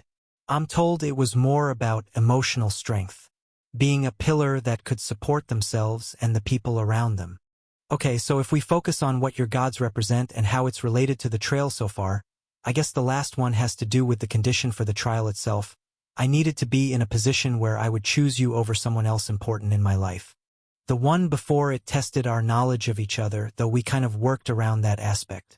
Before that, maybe it was testing our ability to work together and trust each other while angry, maybe? As for the first one, if I had to guess, it would be teamwork or problem solving. But come on, if that's what it was supposed to be, surely they could have figured out something better than pits in the ground. He trailed off as he muttered to himself, trying to work out how everything they had gone through might relate to the properties of the gods that built the trial. Some of the connections he made felt a bit weak to him, but he couldn't figure out anything else it might be. That just left a problem. It doesn't really give us any clues about what might be next or how much more we'd have to go through. He sighed. It had already been 5 days, and he had no way of knowing if they were being fast or slow about it. He knew it took between 1 or 2 weeks to finish the trial based on past results, but that didn't really help him. If he assumed that in the past people had done roughly 1 section a day like they were doing and made it out in 7, then they were almost done. Alternatively, if the ones who made it out in a week somehow managed to finish 2 a day, then they still had over a week to go, which wasn't a fun prospect, especially since he currently wasn't in a good emotional state to keep going immediately. It was getting pretty late anyway, so they decided to make camp for the night as Ben tried to get his thoughts under control. As they sat down and ate, Thera spoke up, breaking his silence. Can I ask about your family? He wasn't expecting it, and he was a little taken by surprise. Sure. But why? I know they're important to you. I guess I just want to know. she told him with a little shrug. She'd never asked before. She could see in his eyes any time they or his homeworld were brought up that the wound was still raw, and she wasn't sure if talking about it would help him currently or not, but she wanted to try. Not only that, but the trial had been showing her how much more there was to discover about her soul friend. It made her want to learn more. It didn't seem like he was any more upset by the question than the trial had already made him. Sure. What do you want to know? Anything, I guess. What were they like? He laid his head back and thought for a bit. What do you say to describe some of the most meaningful people in your life? My brother Mark, the one we just... Well, anyway, he's a ball of energy. My parents had him when I was 9, I think because they were sick of me asking for a sibling. He told her, letting a little chuckle out. Even with a pretty big age difference, we would still play together a lot, different games, and he'd watch me draw. He didn't like to do it himself though, he's much more sporty than me. I spent a lot of time with the parents cheering him on during whatever sport he'd signed up for in a given year. He always put in his best effort. Sounds like he kept you busy, she said with a small smile beneath her hood. Ha! You have no idea. He always wanted some attention, and as long as I wasn't too busy with school and my own hobbies, I didn't mind. Wish I gave him more time now. He felt regret washing over him but tried to push it back and move on. As for my parents, well, they were disgustingly in love. I kind of saw a bit of how they would act in your parents, to be honest, and they always insisted we'd all do something as a family at least once a week, so there were a lot of family games nights after school and when they were done work. Were you any good at those? She asked him with a light, joking tone. She had a guess. Absolutely not, he laughed. Literally years of playing under my belt, and I only won a handful of times. It was downright embarrassing. You would think parents would let their kid win every now and then, but they were ruthless. Not really sure what else to say. Mom was the main cook of the house except for weekends when Dad took over. Since that was when everyone was free, he'd always try and make a big deal of it and go all out. I really would like to try and replicate a few of the recipes if I can. He thought back to all the meals his parents would make and how the flavors would blend together. I'll try making you some if I can. God knows I'll have to get creative with ingredients though. How does this world have so many races that look similar to humans? And a bunch of monsters that look like powerful versions of creatures from my world. But I haven't seen a single apple. It's nuts, I tell you. Well, if you do, I'd like that. You've already gotten me to expand my palate with everything you're always trying anyway. Ha! What am I supposed to do? Not try everything I see? And sharing keeps me from packing on pounds, eating it all myself. He felt himself ease up, like some of the anger, and lifted off of him. Thanks, Thera. For what? He shrugged. Talking. Anyway, mind if I sleep first?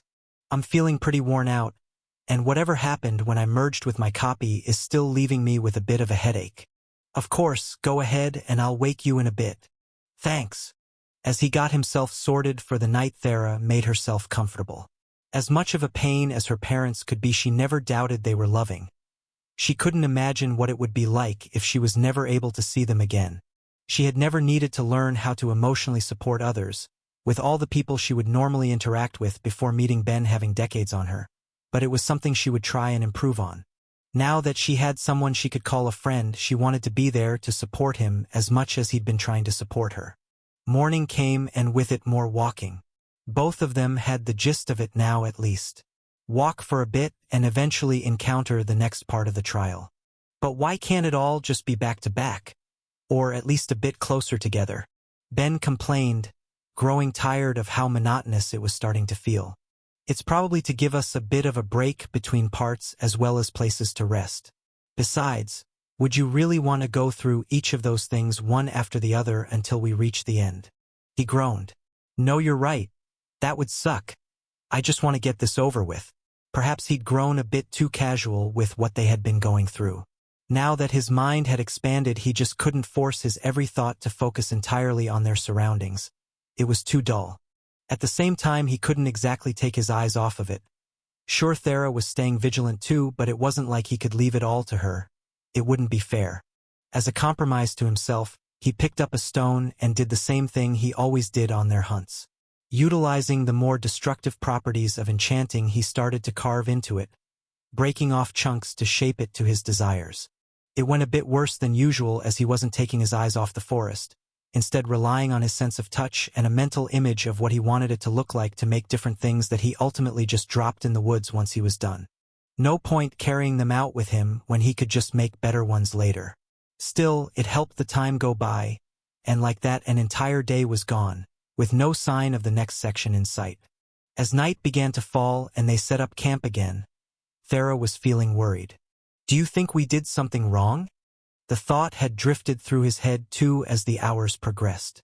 Spending the entire day walking, no sign that they had found their next challenge had put them both on edge, but Ben decided to try and stay positive about it. "Maybe we're just nearing the end of it. If we don't see anything for I'd say 2 more days, I'd say we start worrying then. That's a fair bit of time we could be wasting," she pointed out, but Ben could only shrug. "What else can we do? As far as we know, the next part of the trial could be about being patient and not giving up. That would sort of go along with emotional strength, right?" "I guess," she said, but she felt doubtful. Still, with nothing else to do, they decided to wait to see what tomorrow held. When Ben woke up for his watch, he did what he always did as Thera slept, worked on his connect with the plant life around. Namely, the giant trees that littered the area. They were always interesting to interact with, although none had proven helpful for actually figuring out what to do next. It continued to be a fun experience. As the light from the rising sun began to poke through the treetops, Ben looked to Thera to see if she was waking up, and seeing her muttering in her sleep, decided to leave her to it a little longer. He personally thought they must have been close to the next bit of the trial anyway. Why not take a little more time to rest while they could? He let her go on for a couple more hours, using that time to continue on his training before he decided it was time to wake her up. "All right, up and at 'em, Thera, we're burning daylight." He walked up beside her and gave her a small shake, trying to get her up, but to no avail. She just kept laying down, muttering away as a pit began to form in his stomach. "Come on, Thera, enough of that. I need you to get up." He kept trying, but nothing he did or said stirred her from her rest, and Ben cursed. Whatever was going on must have been part of the next section of the trial, but what was he supposed to do about it? If he couldn't wake her up by himself, then how were they supposed to work through this? His mind briefly went to how sleeping princesses were typically awoken in the fairy tales of his own world before shaking the idea out of his head. "I'm pretty sure I can figure out some less creepy options before I resort to that. As long as she didn't sleep too long, it would be fine." But he needed to sort it out without letting days pass. He wasn't sure how her race's food and water requirements compared to his own, but he didn't want her to starve to death as he tried to figure this out. With nothing else to go on, he leaned in close to her, trying to make out what she was saying. Over the last few days of keeping watch and all the times he'd modified her bracelet, he was fairly sure she didn't regularly talk in her sleep, though he wasn't certain. Still, he had nothing else to go on. "I'm sorry, Auntie Vivi. I'll try harder." A name he didn't know. He kept listening to try and figure out what was being said, but it was like he was only getting one side of the conversation. Worse, with someone Thera apparently considered an aunt that he had never heard of. With that being the case, it seemed like this trial might rely on how well they knew each other again, and there was no way to cheat it this time. Well, almost no way. He had one advantage at least, the ability to peek into her mind and hear her thoughts. Maybe that would be enough to pick up the context he would need. At least he could hope. If he couldn't figure out what he needed from that, then he'd have to try his best to keep her alive while carrying her out and hope she woke up after leaving the trial. A prospect he wasn't excited to test out. Moving her so she was at his side so he could better hear what she was muttering, he grabbed her hands and connected to her. "I'm sorry, Aunt Vivi. I'll try harder," Thera said, hanging onto the inside of sleeves for a cloak far too big for her. Usually, she was unhappy to have been given something so large just so she would be able to grow into it. But at the present she was grateful. It helped hide the tears that had begun forming in her eyes. "Don't be sorry, just do better. We need all the warriors we can get, you need to improve." Her Aunt Vividis, the great life spirit, spoke down to her with a voice filled with disappointment. "The fact you haven't gained a single level in the years since I've seen you just goes to show you haven't tried hard enough." She wanted to argue. Hours out of every day she was out there, trying her hardest to use her earth magic. but that wouldn't matter to her aunt. Only results did. Instead, she stayed silent and took it until she was told to try again. She did as she'd been instructed 1,000 times. She felt the mana within her and moved it to her will. That alone felt difficult. Her mana felt too thick to be moved. It was like fighting against an ocean of sludge, and when she tried to explain it to any of the teachers her mom had gotten her, none of them understood. They all thought it was in her head or that she was making it up as an excuse for her failings. She hated all of them for it. For not even trying to understand what she was fighting against just to try and make her magic work. But she could never say it. Even if she hated them, she needed help if she was ever going to succeed. Once she finally got her magic moving, she went on to the next step, forcing it out of her to act on the world around her. And here, as always, she failed. No matter what she did, no matter how hard she pushed, she couldn't make it leave her body, and nobody could tell her how she was failing. Well, that wasn't entirely true. Every single teacher she'd been with had some sort of idea or theory where she was going wrong, but the ones with ideas never suggested anything that worked, and she downright despised the ones that would say they had theories. Any that had a theory was likely to view her as a failed experiment that needed to be studied so that future ones could be a success. Just like, "Are you even trying?" Vividus asked in exasperation. "You're barely moving your mana, and it's not like there's anything holding it back. Gods know your charm doesn't have any issues leaking out." She didn't need to hear that again. Vivdus was right. Only gods could know how long she had spent praying to Analia or any other that might be listening to reverse her situation. Let her charm be locked within her, trapped forever, and the earth magic to come out unending. Her life would be infinitely better. Unfortunately, the gods or fate or whatever decided these things felt horribly unkind. Thera jumped with a start and looked around. She was sure she just heard someone, but it was just her and her aunt in the training yard. "Did you hear that?" she asked Vividus. "What child?" she said, looking annoyed. Well, as annoyed as a void of white could look. Deciphering some of the Great Spirit's emotions was never easy, but Thera felt she had more than enough practice with their negative ones to get it right. Of course, she couldn't say what she had actually just heard. Her mother wouldn't like her using that kind of language, and she certainly knew who it was being addressed to. Telling the person in question wouldn't do her any favors, so instead she muttered that she must have misheard. Her aunt said something about making things up and avoiding training, and she got back to practice before things could get too bad. After another hour of it, her mother came out to get her. "How did that all go?" Pelania asked with a forced smile, caring for Vividus only slightly more than her daughter did. "Terrible. It's shocking that Abras's child could have such a poor understanding of her element. For the life of me, I wouldn't believe such a thing could be possible if I wasn't forced to witness it." The voice again. She looked around, but she was still the only one who noticed it. "Nobody is forcing you to see anything," the queen said, letting the smile fall from her face. "You wanted to see if you could try from an angle that others missed, but it seems like she's just going over the same things as always. She needs more practice if she can't do it. Honestly, her other lessons are a distraction from getting her to actually accomplish this. At the very least, she should come back after and continue. Viv, she's 6. I know you don't have any idea about raising children, but it will be late after that. She'll need to sleep. PFF, you mortals. How do you all get away with wasting a third of the day like that every day? It isn't even a sure thing she truly needs it. Let her go a week without so we can see how strong her heritage really is." "Absolutely not." She picked Thera up and started walking away. "You can practice with her more tomorrow if she's up to it. For now she has dance lessons." Her dance lessons went as well as they ever did. She was training in dances that could be done alone for the same reason no other students were around. She couldn't be trusted to get too close to any of them. Her instructor already had to be replaced once after an incident where her cloak came loose, exposing them to her charm and refusing to be near her when they returned to their right mind.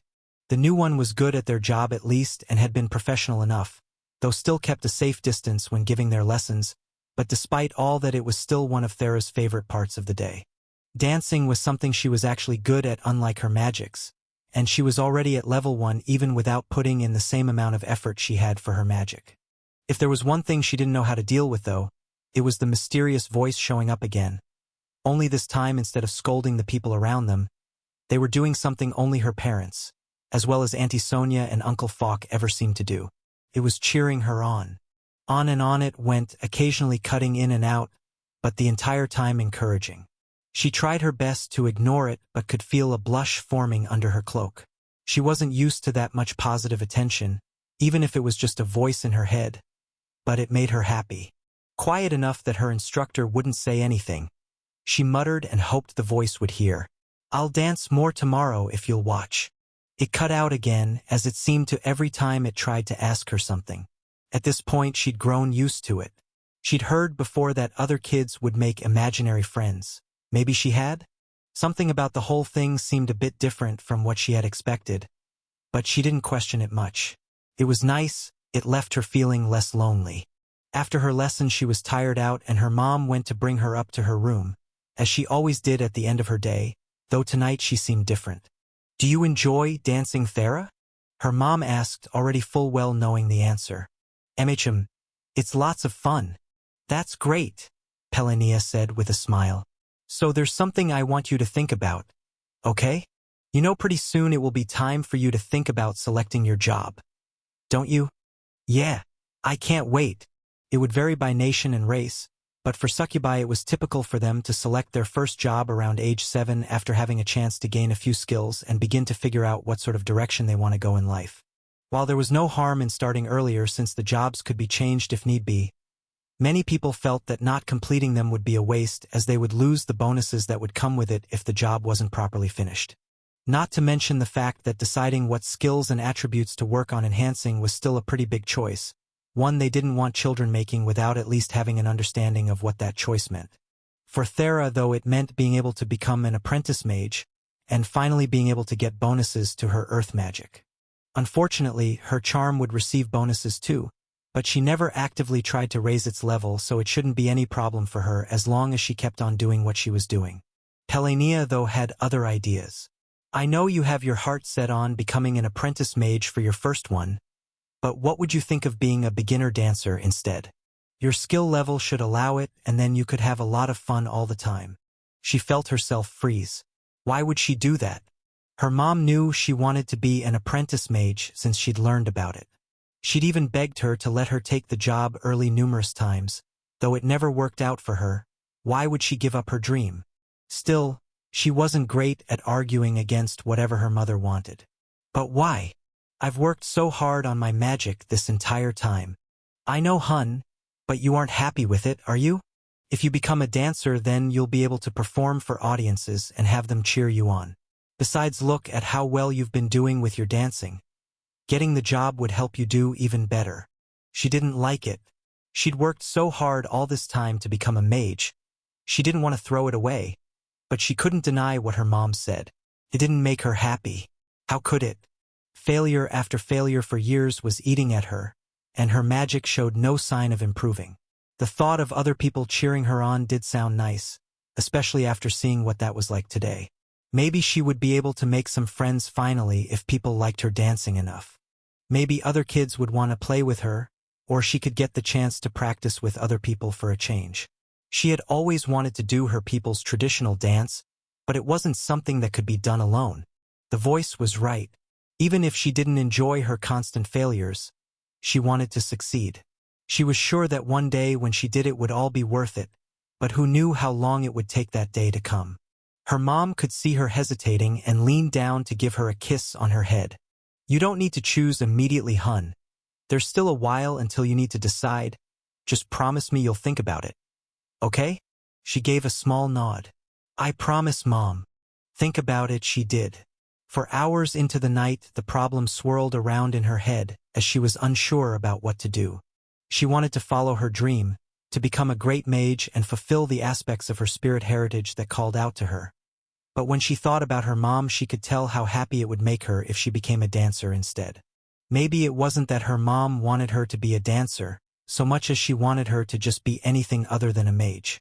Rather than spend who knew how many years trying to raise her levels and potentially be unable to advance to a higher tier mage job in that entire time.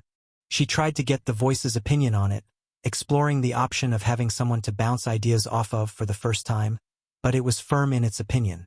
I can't just do that though, Mom's always working so hard. I need to at least think about what she wants. But what if I can never improve my magic or level up the job when I get it? She accidentally said too loudly before quieting down. Maybe it'll just be a waste of my time. Enough of my teachers thought it was after all. She was starting to feel annoyed that the voice kept pushing her to be selfish. Didn't it know she was trying to be responsible and make the best decision for everyone? Why do you want me to choose it so bad then? I need to actually think about it like I promised Mom. That managed to surprise her. She wasn't used to hearing anyone outside of her immediate family say anything like that, and rather than react decided she should go down for a glass of water in the kitchen. Normally she would throw her cloak on before she left, but she hadn't actually taken it off for the day yet. The voice may have been sure he would be fine, but she knew from experience not to be so quick to trust that. Enough accidents over the years had taught her to be as careful as she could about those sorts of things, even if it was her new imaginary friend. It was quite late into the night. The enchanted lights dimmed to be easy on the eyes of anyone venturing outside, as she made her way down to the kitchen. She thought everyone would be asleep, but when she poked her head in she found the last people she wanted to see, and turned around without a word. She would have just left too if she hadn't heard what they were saying, not realizing she was there to hear it. Abras's offspring has made no progress since we've last been here, Vividus told the other 3 great spirits who were currently at Thera's home, all of whom she avoided the best she could. The death spirit Nox, the fire spirit Encetus, and the air spirit Genin all listened to Vividus report the events of Thera's training while maintaining hominid-type forms. They leaned toward succubi and incubi builds, as that was the race they tended to interact with most due to Abras's relationship with them through her mother. Encetus took the form of a strong incubus with a body made of flames, while Genin appeared as a succubus made of mist and air currents. Nox was the only exception among them, utilizing the properties of his attribute to the extreme by wearing the body of a deceased incubus. While I'll continue to push her as far as I can while we're here, it's pretty clear she has no potential. She won't be any use to keeping this world safe before the invasion hits. Luckily, Abras's little experiment has made one thing clear. Don't call her that while we're here, Genin said. I'd rather not have Abras try to pull me to the center of the world. Fine. As I was saying, Abras has shown it is possible to produce powerful beings with the mortals of this world, with power akin to their demigods. If we are able to do the same thing but with actual success, then we could have many powerful warriors available to us who won't be hampered by the current child's limitations. Encetus let out a powerful laugh. Finally, we can't afford to see how things will turn out with her any longer. The time until the invasion is far too short if the gods are to be believed. We need to take some risks if we want any rewards. I suppose that's why you didn't invite Salinoth, Lux, or Funa. They've been pretty opposed to the idea since you first suggested it all those years ago, Genin asked. I only backed down then because the invasion date was suspected to be much farther back, the Great Life Spirit said unhappily. I don't have the time I thought to get them on our side. We'll have to make do with what we have. The only question is, will you try it? They both gave their agreement and Vividus was visibly pleased. Good. So what will you both do? Nox and I intend to see if the system placed on us will allow us to produce a soul spirit. I'm sure if you were able to succeed in producing offspring together, a spirit capable of explosion magic could be of incredible help in the coming battle. The fire and air spirits looked at each other before shaking their heads. Honestly, hoping we'll be able to breed together seems like it would have a low enough chance that it's not worth the risk of all 4 of us attempting it, Encetus said. If the Great Life Spirit can't make it work, then there's no way we'll be able to. I have a different idea in mind. Fairies have the benefits of being mana-based like us while reproducing sexually and the added advantage of not dying if they use all of their mana. If I can produce offspring with a fire attribute 1, then the possibility of one being born in the 2nd or even 3rd tier of their skill is almost guaranteed. An excellent idea, Vividus spoke, thinking the reasoning over. It's true that if Abras had bred with a race with a proper affinity for earth magic, they might not have been such a disappointment. What about you, Genin? Will you be doing the same? Again the great air spirit shook her head. I have a different idea in mind. I will be attempting it with a Fulgur if I can find a suitable one. At this, Nox spoke up for the first time since Thera had started listening in to the spirits meeting. I must confess, I don't frequently leave the Death Mountains, so I'm not as knowledgeable on the various races of the world as I perhaps should be. What made you pick that one in particular? They're natural lightning users, so they all have a high affinity to air, water, and light. Even if the one I produce isn't born with lightning magic like I hope, I feel the potential of it being able to actually use air magic is great enough that it's worth the attempt. Not to mention that if it doesn't end up being born with lightning magic, then it would likely still have high affinities in the other two magics. Just because Thera isn't likely to be able to take advantage of her affinities outside of Earth and Dark doesn't mean others won't if the conditions are right. Vivi was smiling. I like it, assuming it works out then, even if it doesn't get access to lightning magic, as long as it could learn the other two it could make up for the fact that neither Salinoth or Lux are participating. Now perhaps if it works we could try finding a race that's compatible with one of our affinities as well as space and time too. Gods know how helpful that could have been to have around before our planet's fall. At that they started reminiscing about the death of their world. But Thera no longer cared. She'd heard more than enough. Quietly as she could, trying to not let them know she had been there, she ran back to her room. They're right, I am a failure. I should just give up trying and do what Mom says. Maybe then I could at least be happy. Hearing the great spirits hurt her deeply. She always knew they didn't have a high opinion of her, and while she never liked them herself, she still thought of them as family. She wanted to be acknowledged for her efforts one day, but it looked like that would never happen. Instead, they would devote their efforts to trying to make better versions of her. Versions that could use magic without any effort, or were actually born with awakened skills, unlike her who had to start at level 0 like everyone else. Why even keep trying? The voice had been talking to her the entire time, trying to reassure her, saying it believed in her and was there for her, but she didn't care. What did it matter when nobody else did? Eventually it grew silent as she cried and she wore herself out, but she still couldn't sleep, not with all those thoughts swirling around in her head, and as the hours wore on it decided to try again. It spoke with so much gentleness, but she was feeling too lost. Don't wanna. When she didn't say anything it seemed to take it as a sign to keep going. She felt tears coming back to her eyes, but she tried to hold them off. She couldn't speak so she just nodded. She stayed silent, not trusting herself to speak. She wanted to say it. If she gave it all up here then maybe her life would start going better. She wouldn't be the disappointment who couldn't take advantage of her immense power. She could just have fun dancing all day, maybe even make some real friends as well. But as she tried to get the words out tears came instead.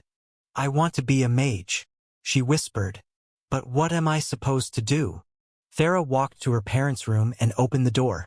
Her father never slept but liked to stay the night with her mom anyway, so when she went in he was awake to greet her.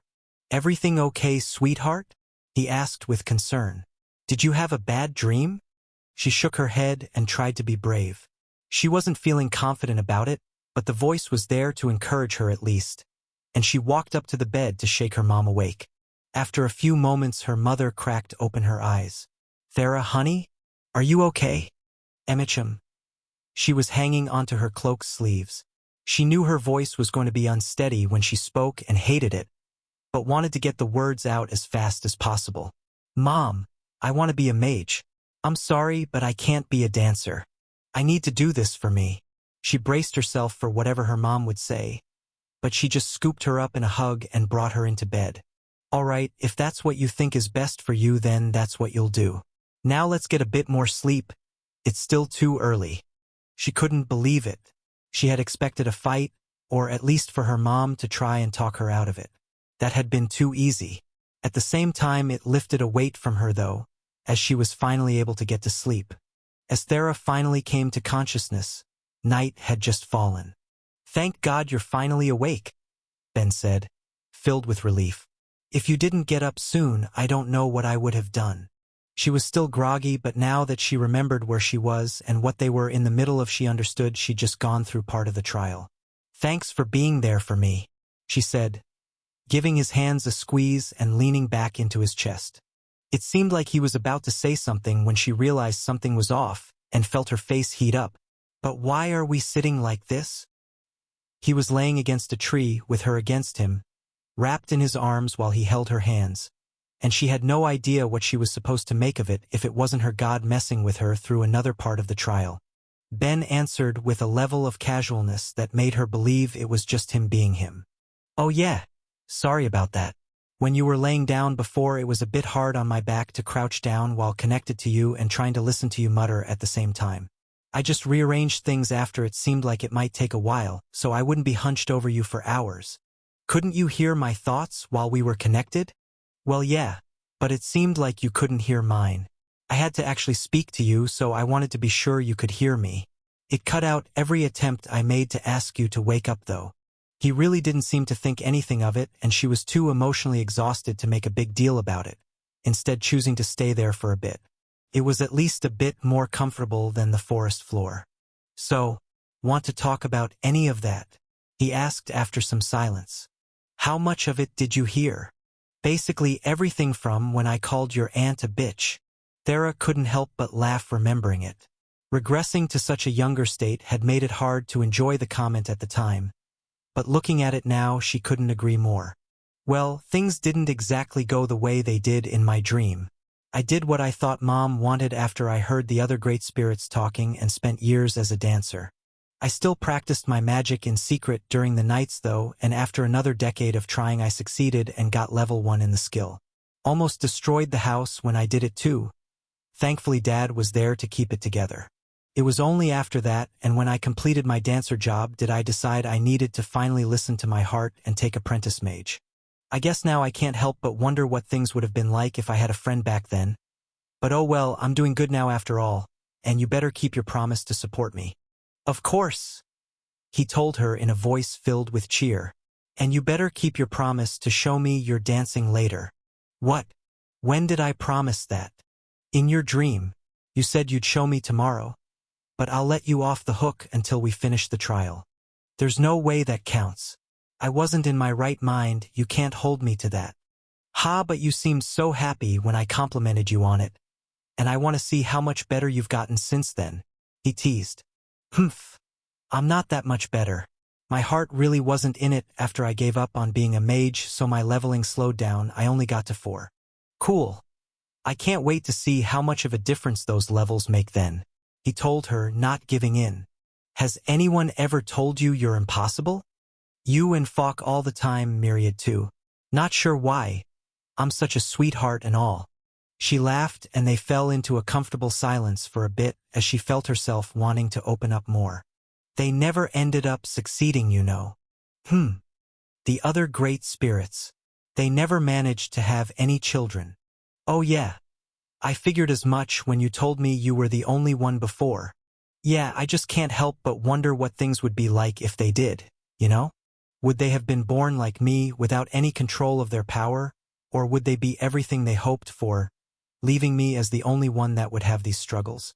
Even if they didn't work out, none of them would be so dumb as to try it with a race that has a passive magic.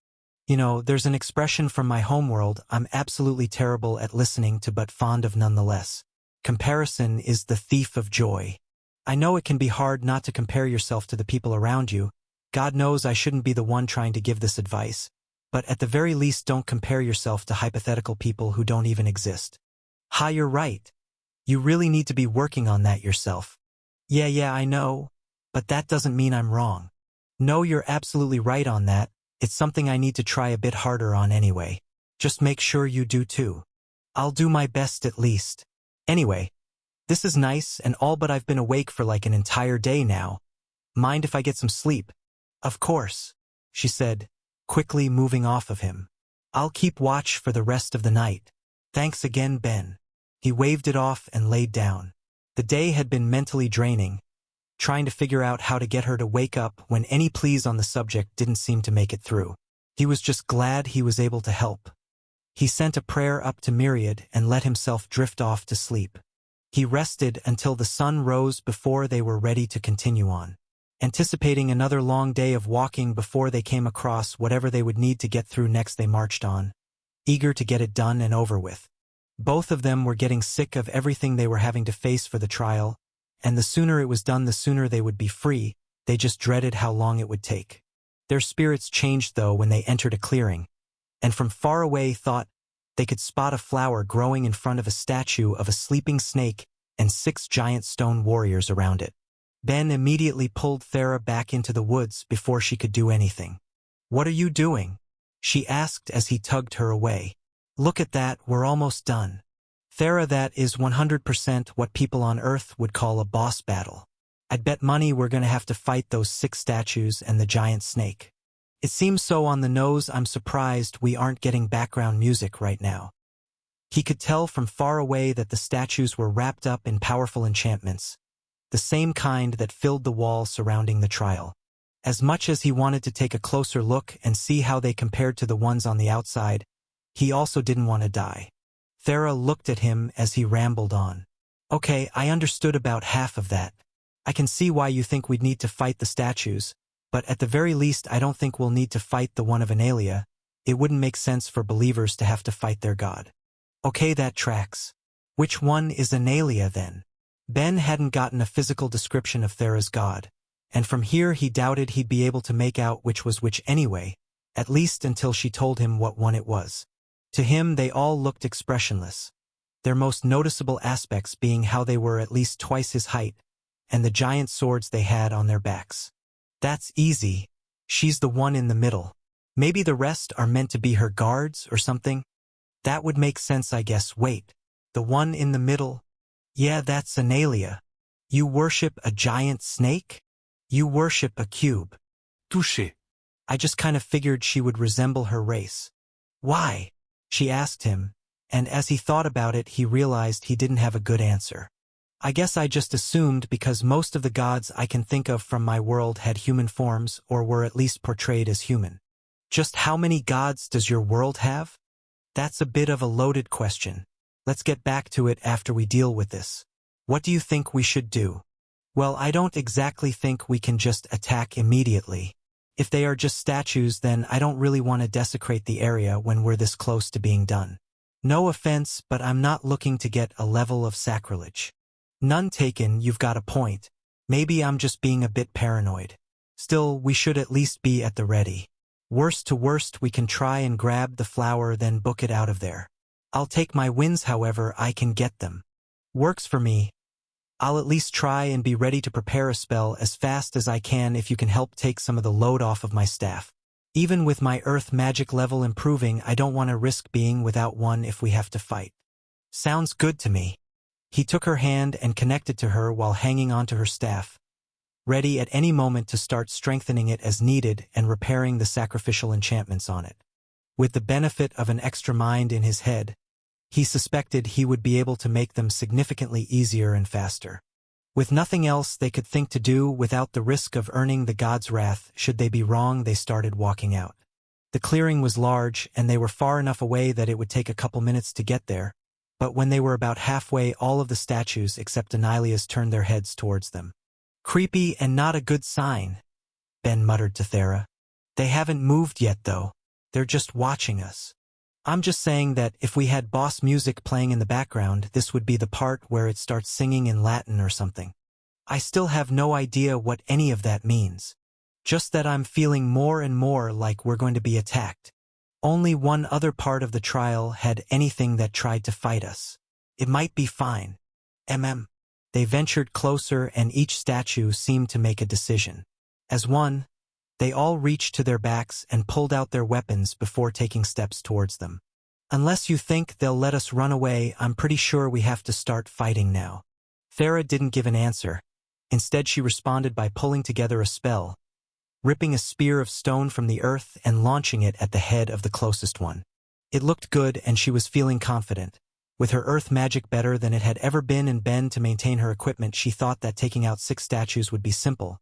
But in one smooth motion it took its sword and slashed the spear in half, neither of which made any contact with the statue itself. "Okay, that was the opposite of good. Don't need the commentary, Ben," she told him while preparing something much, much bigger.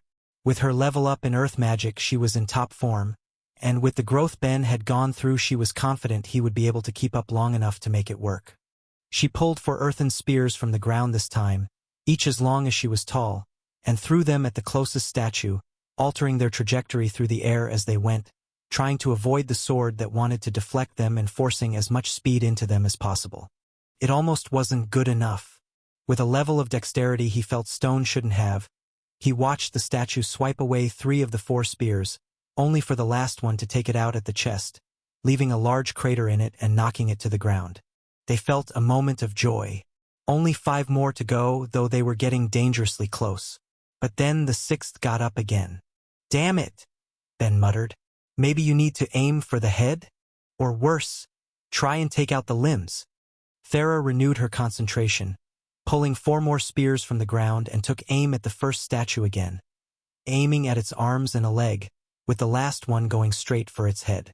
2 shots made it through this time, the first taking out the arm not wielding the sword, tearing it from the rest of its body, and the second destroying the head, seemingly not affecting the statue in any way as it still marched towards them.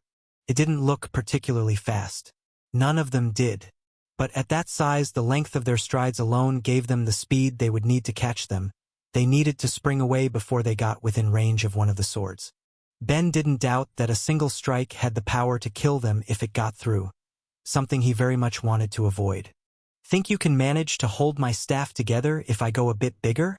she asked him as the stone warriors marched closer with a speed that made their running seem pointless. "Don't think we have a choice." He was managing pretty well at the moment at least, but he didn't know how much of her magic he could compensate for without her using the spell. When she did though, things got rough.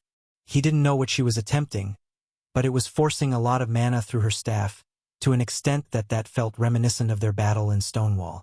The only problem was that the staff they were currently using was nowhere close to Fox quality. The only way it was staying together was if he put everything he had into applying sacrificial enchantments to it, directing his mana through the staff to strengthen any weakening areas with an almost surgical precision. The worst part was that despite all of his improvements since their battle with Roan, increasing his crafting level and focus, learning new tricks with enchanting, and somehow managing to get a whole other mind to work with, he could tell it wasn't enough. At best he could slow down and manage the damage that occurred, he couldn't stop it from happening. Still he held out, and after what felt like an eternity as he strained his mind and skills, Thera fired her spell. If Ben had to describe what he witnessed, he would compare it to 3 chainsaws rising from the earth under the feet of the closest 3 statues. There was no reacting to it, no stopping it. Just 3 sheets of earth tearing their way from the ground to extract untold damage to anything they came across. In mere seconds the number they had to face was cut in half, as each of the 3 was cleanly split in 2 and fell to the ground into unmoving piles. "I'm surprised you didn't go for an earth wave." Ben got out between gasps of breath. Thanks to his own improvements, he didn't run out of his mana stores trying to keep her staff together. But he was sure he was closer than he'd like. He'd have to use at least a few minutes to recover before trying something like that again, or else risk passing out. Thera was able to grasp that through the connection and all but dragged him to run, putting as much distance as she could between them and the remaining 3 as they had to walk around their fallen comrades. "I didn't want to risk doing an attack that might damage the flower when we've come this far, and their statues. It's not like they'll die, so I didn't want to take the chance of them digging themselves out." Makes sense. He hadn't even considered what would happen if they destroyed the flower, what a nightmare it would have been to get this far only to disqualify themselves. "What do you think we should do now? There's no way your staff will be able to handle something that big again. I should be able to keep it functioning so long as you use something significantly smaller though. Do you still have your charm bombs?" she asked, and Ben grimaced. He had designed them with a very particular use in mind, one that made perfect sense to him when he had expected this to be some sort of combat trial. With the way it had all gone though, they'd never even had a chance. "All 15. If you're going to tell me you have some use for them, it might actually make my day. As long as you've kept them powered, I will." "Who do you think I am?" Of course they're powered. Since they were disposable by their nature, he didn't do anything as insane as use mithril in them, but he wanted to err on the side of caution and used some higher-end materials that would hold mana longer for the sake of the trial. Considering that he made sure to top them up each night while he was on watch to account for any ambient mana loss. Any that had faded away in the time they'd been walking had been properly accounted for in his planning at least, they would still be in working order. He pulled one from his bag and handed it to Thera, who proceeded to throw it with far more accuracy than he could have managed under the foot of the closest statue, where it was immediately set off. When he first tried to create his charm bombs, he had a particular idea in mind. While charm magic would attract people, it seemed to have slightly different effects on animals, at least depending on the species. Much like how the Alseer ran to attack her the moment it was ensnared by her mana before. Any creature that didn't have an emotional capacity to be charmed in a romantic sense would have another sense stimulated. Hunger. The principle behind its design was that a creature, once feeling the effects of the magic, would bite down on it, activating the barrier magic within and causing a spherical barrier about a meter across to rapidly expand over the course of a second, and presumably doing heavy damage to the creature, if not killing it outright. As for anything that was capable of the level of sentience that would cause a more normal emotional response in a creature, well, he just hoped it would respond to it by giving it a small love nibble. Of course, exploding a monster's head was the ideal outcome, but he knew it wasn't a perfect solution. There were plenty of ways it could go wrong. Despite that, Thera showed that they could still have their uses in less than ideal situations when the statue placed its weight on it, activating the magic in it and throwing it off balance, causing it to fall to the ground. Rather than attack it while it was down and risk being taken down by the two statues that were still standing, she opted for a different option. Running towards the flower with all of her speed, and dragging Ben with her along the way. If she could get it, she was confident she could book it out of the trial. Ben would probably want to die of exhaustion after, but it would be better than sticking around to fight when her staff was so close to breaking. She knew she wouldn't be able to take out another 3 of them. Unfortunately, it seemed that was something the Stone Warriors were desperate to prevent at any cost. For the first time since the fight with them started, they ran. At least the 2 of them that were standing, and blocked their way to the flower, with the closest of the 2 swinging its sword at deadly speeds. There was almost no time to react. Almost. As Ben saw death coming for him and Thera, he managed to get his gauntlet up and activate the enchantment just in the last moment. But the force of the blow sent them both flying back and onto the ground. Ben tried to push himself up before the statues could come for them and had to hold back a scream of pain. The arm he had the brace on, which had already been sliced open by the previous fight's claws, was now undeniably broken. Either his lack of mana prevented him from putting in enough power to reduce the force of the blow, or the statues were far more powerful than they looked. Either way, it didn't matter. He felt like he was running on fumes, and the Stone Warriors were looking at them on the ground and resumed their confident walk towards them.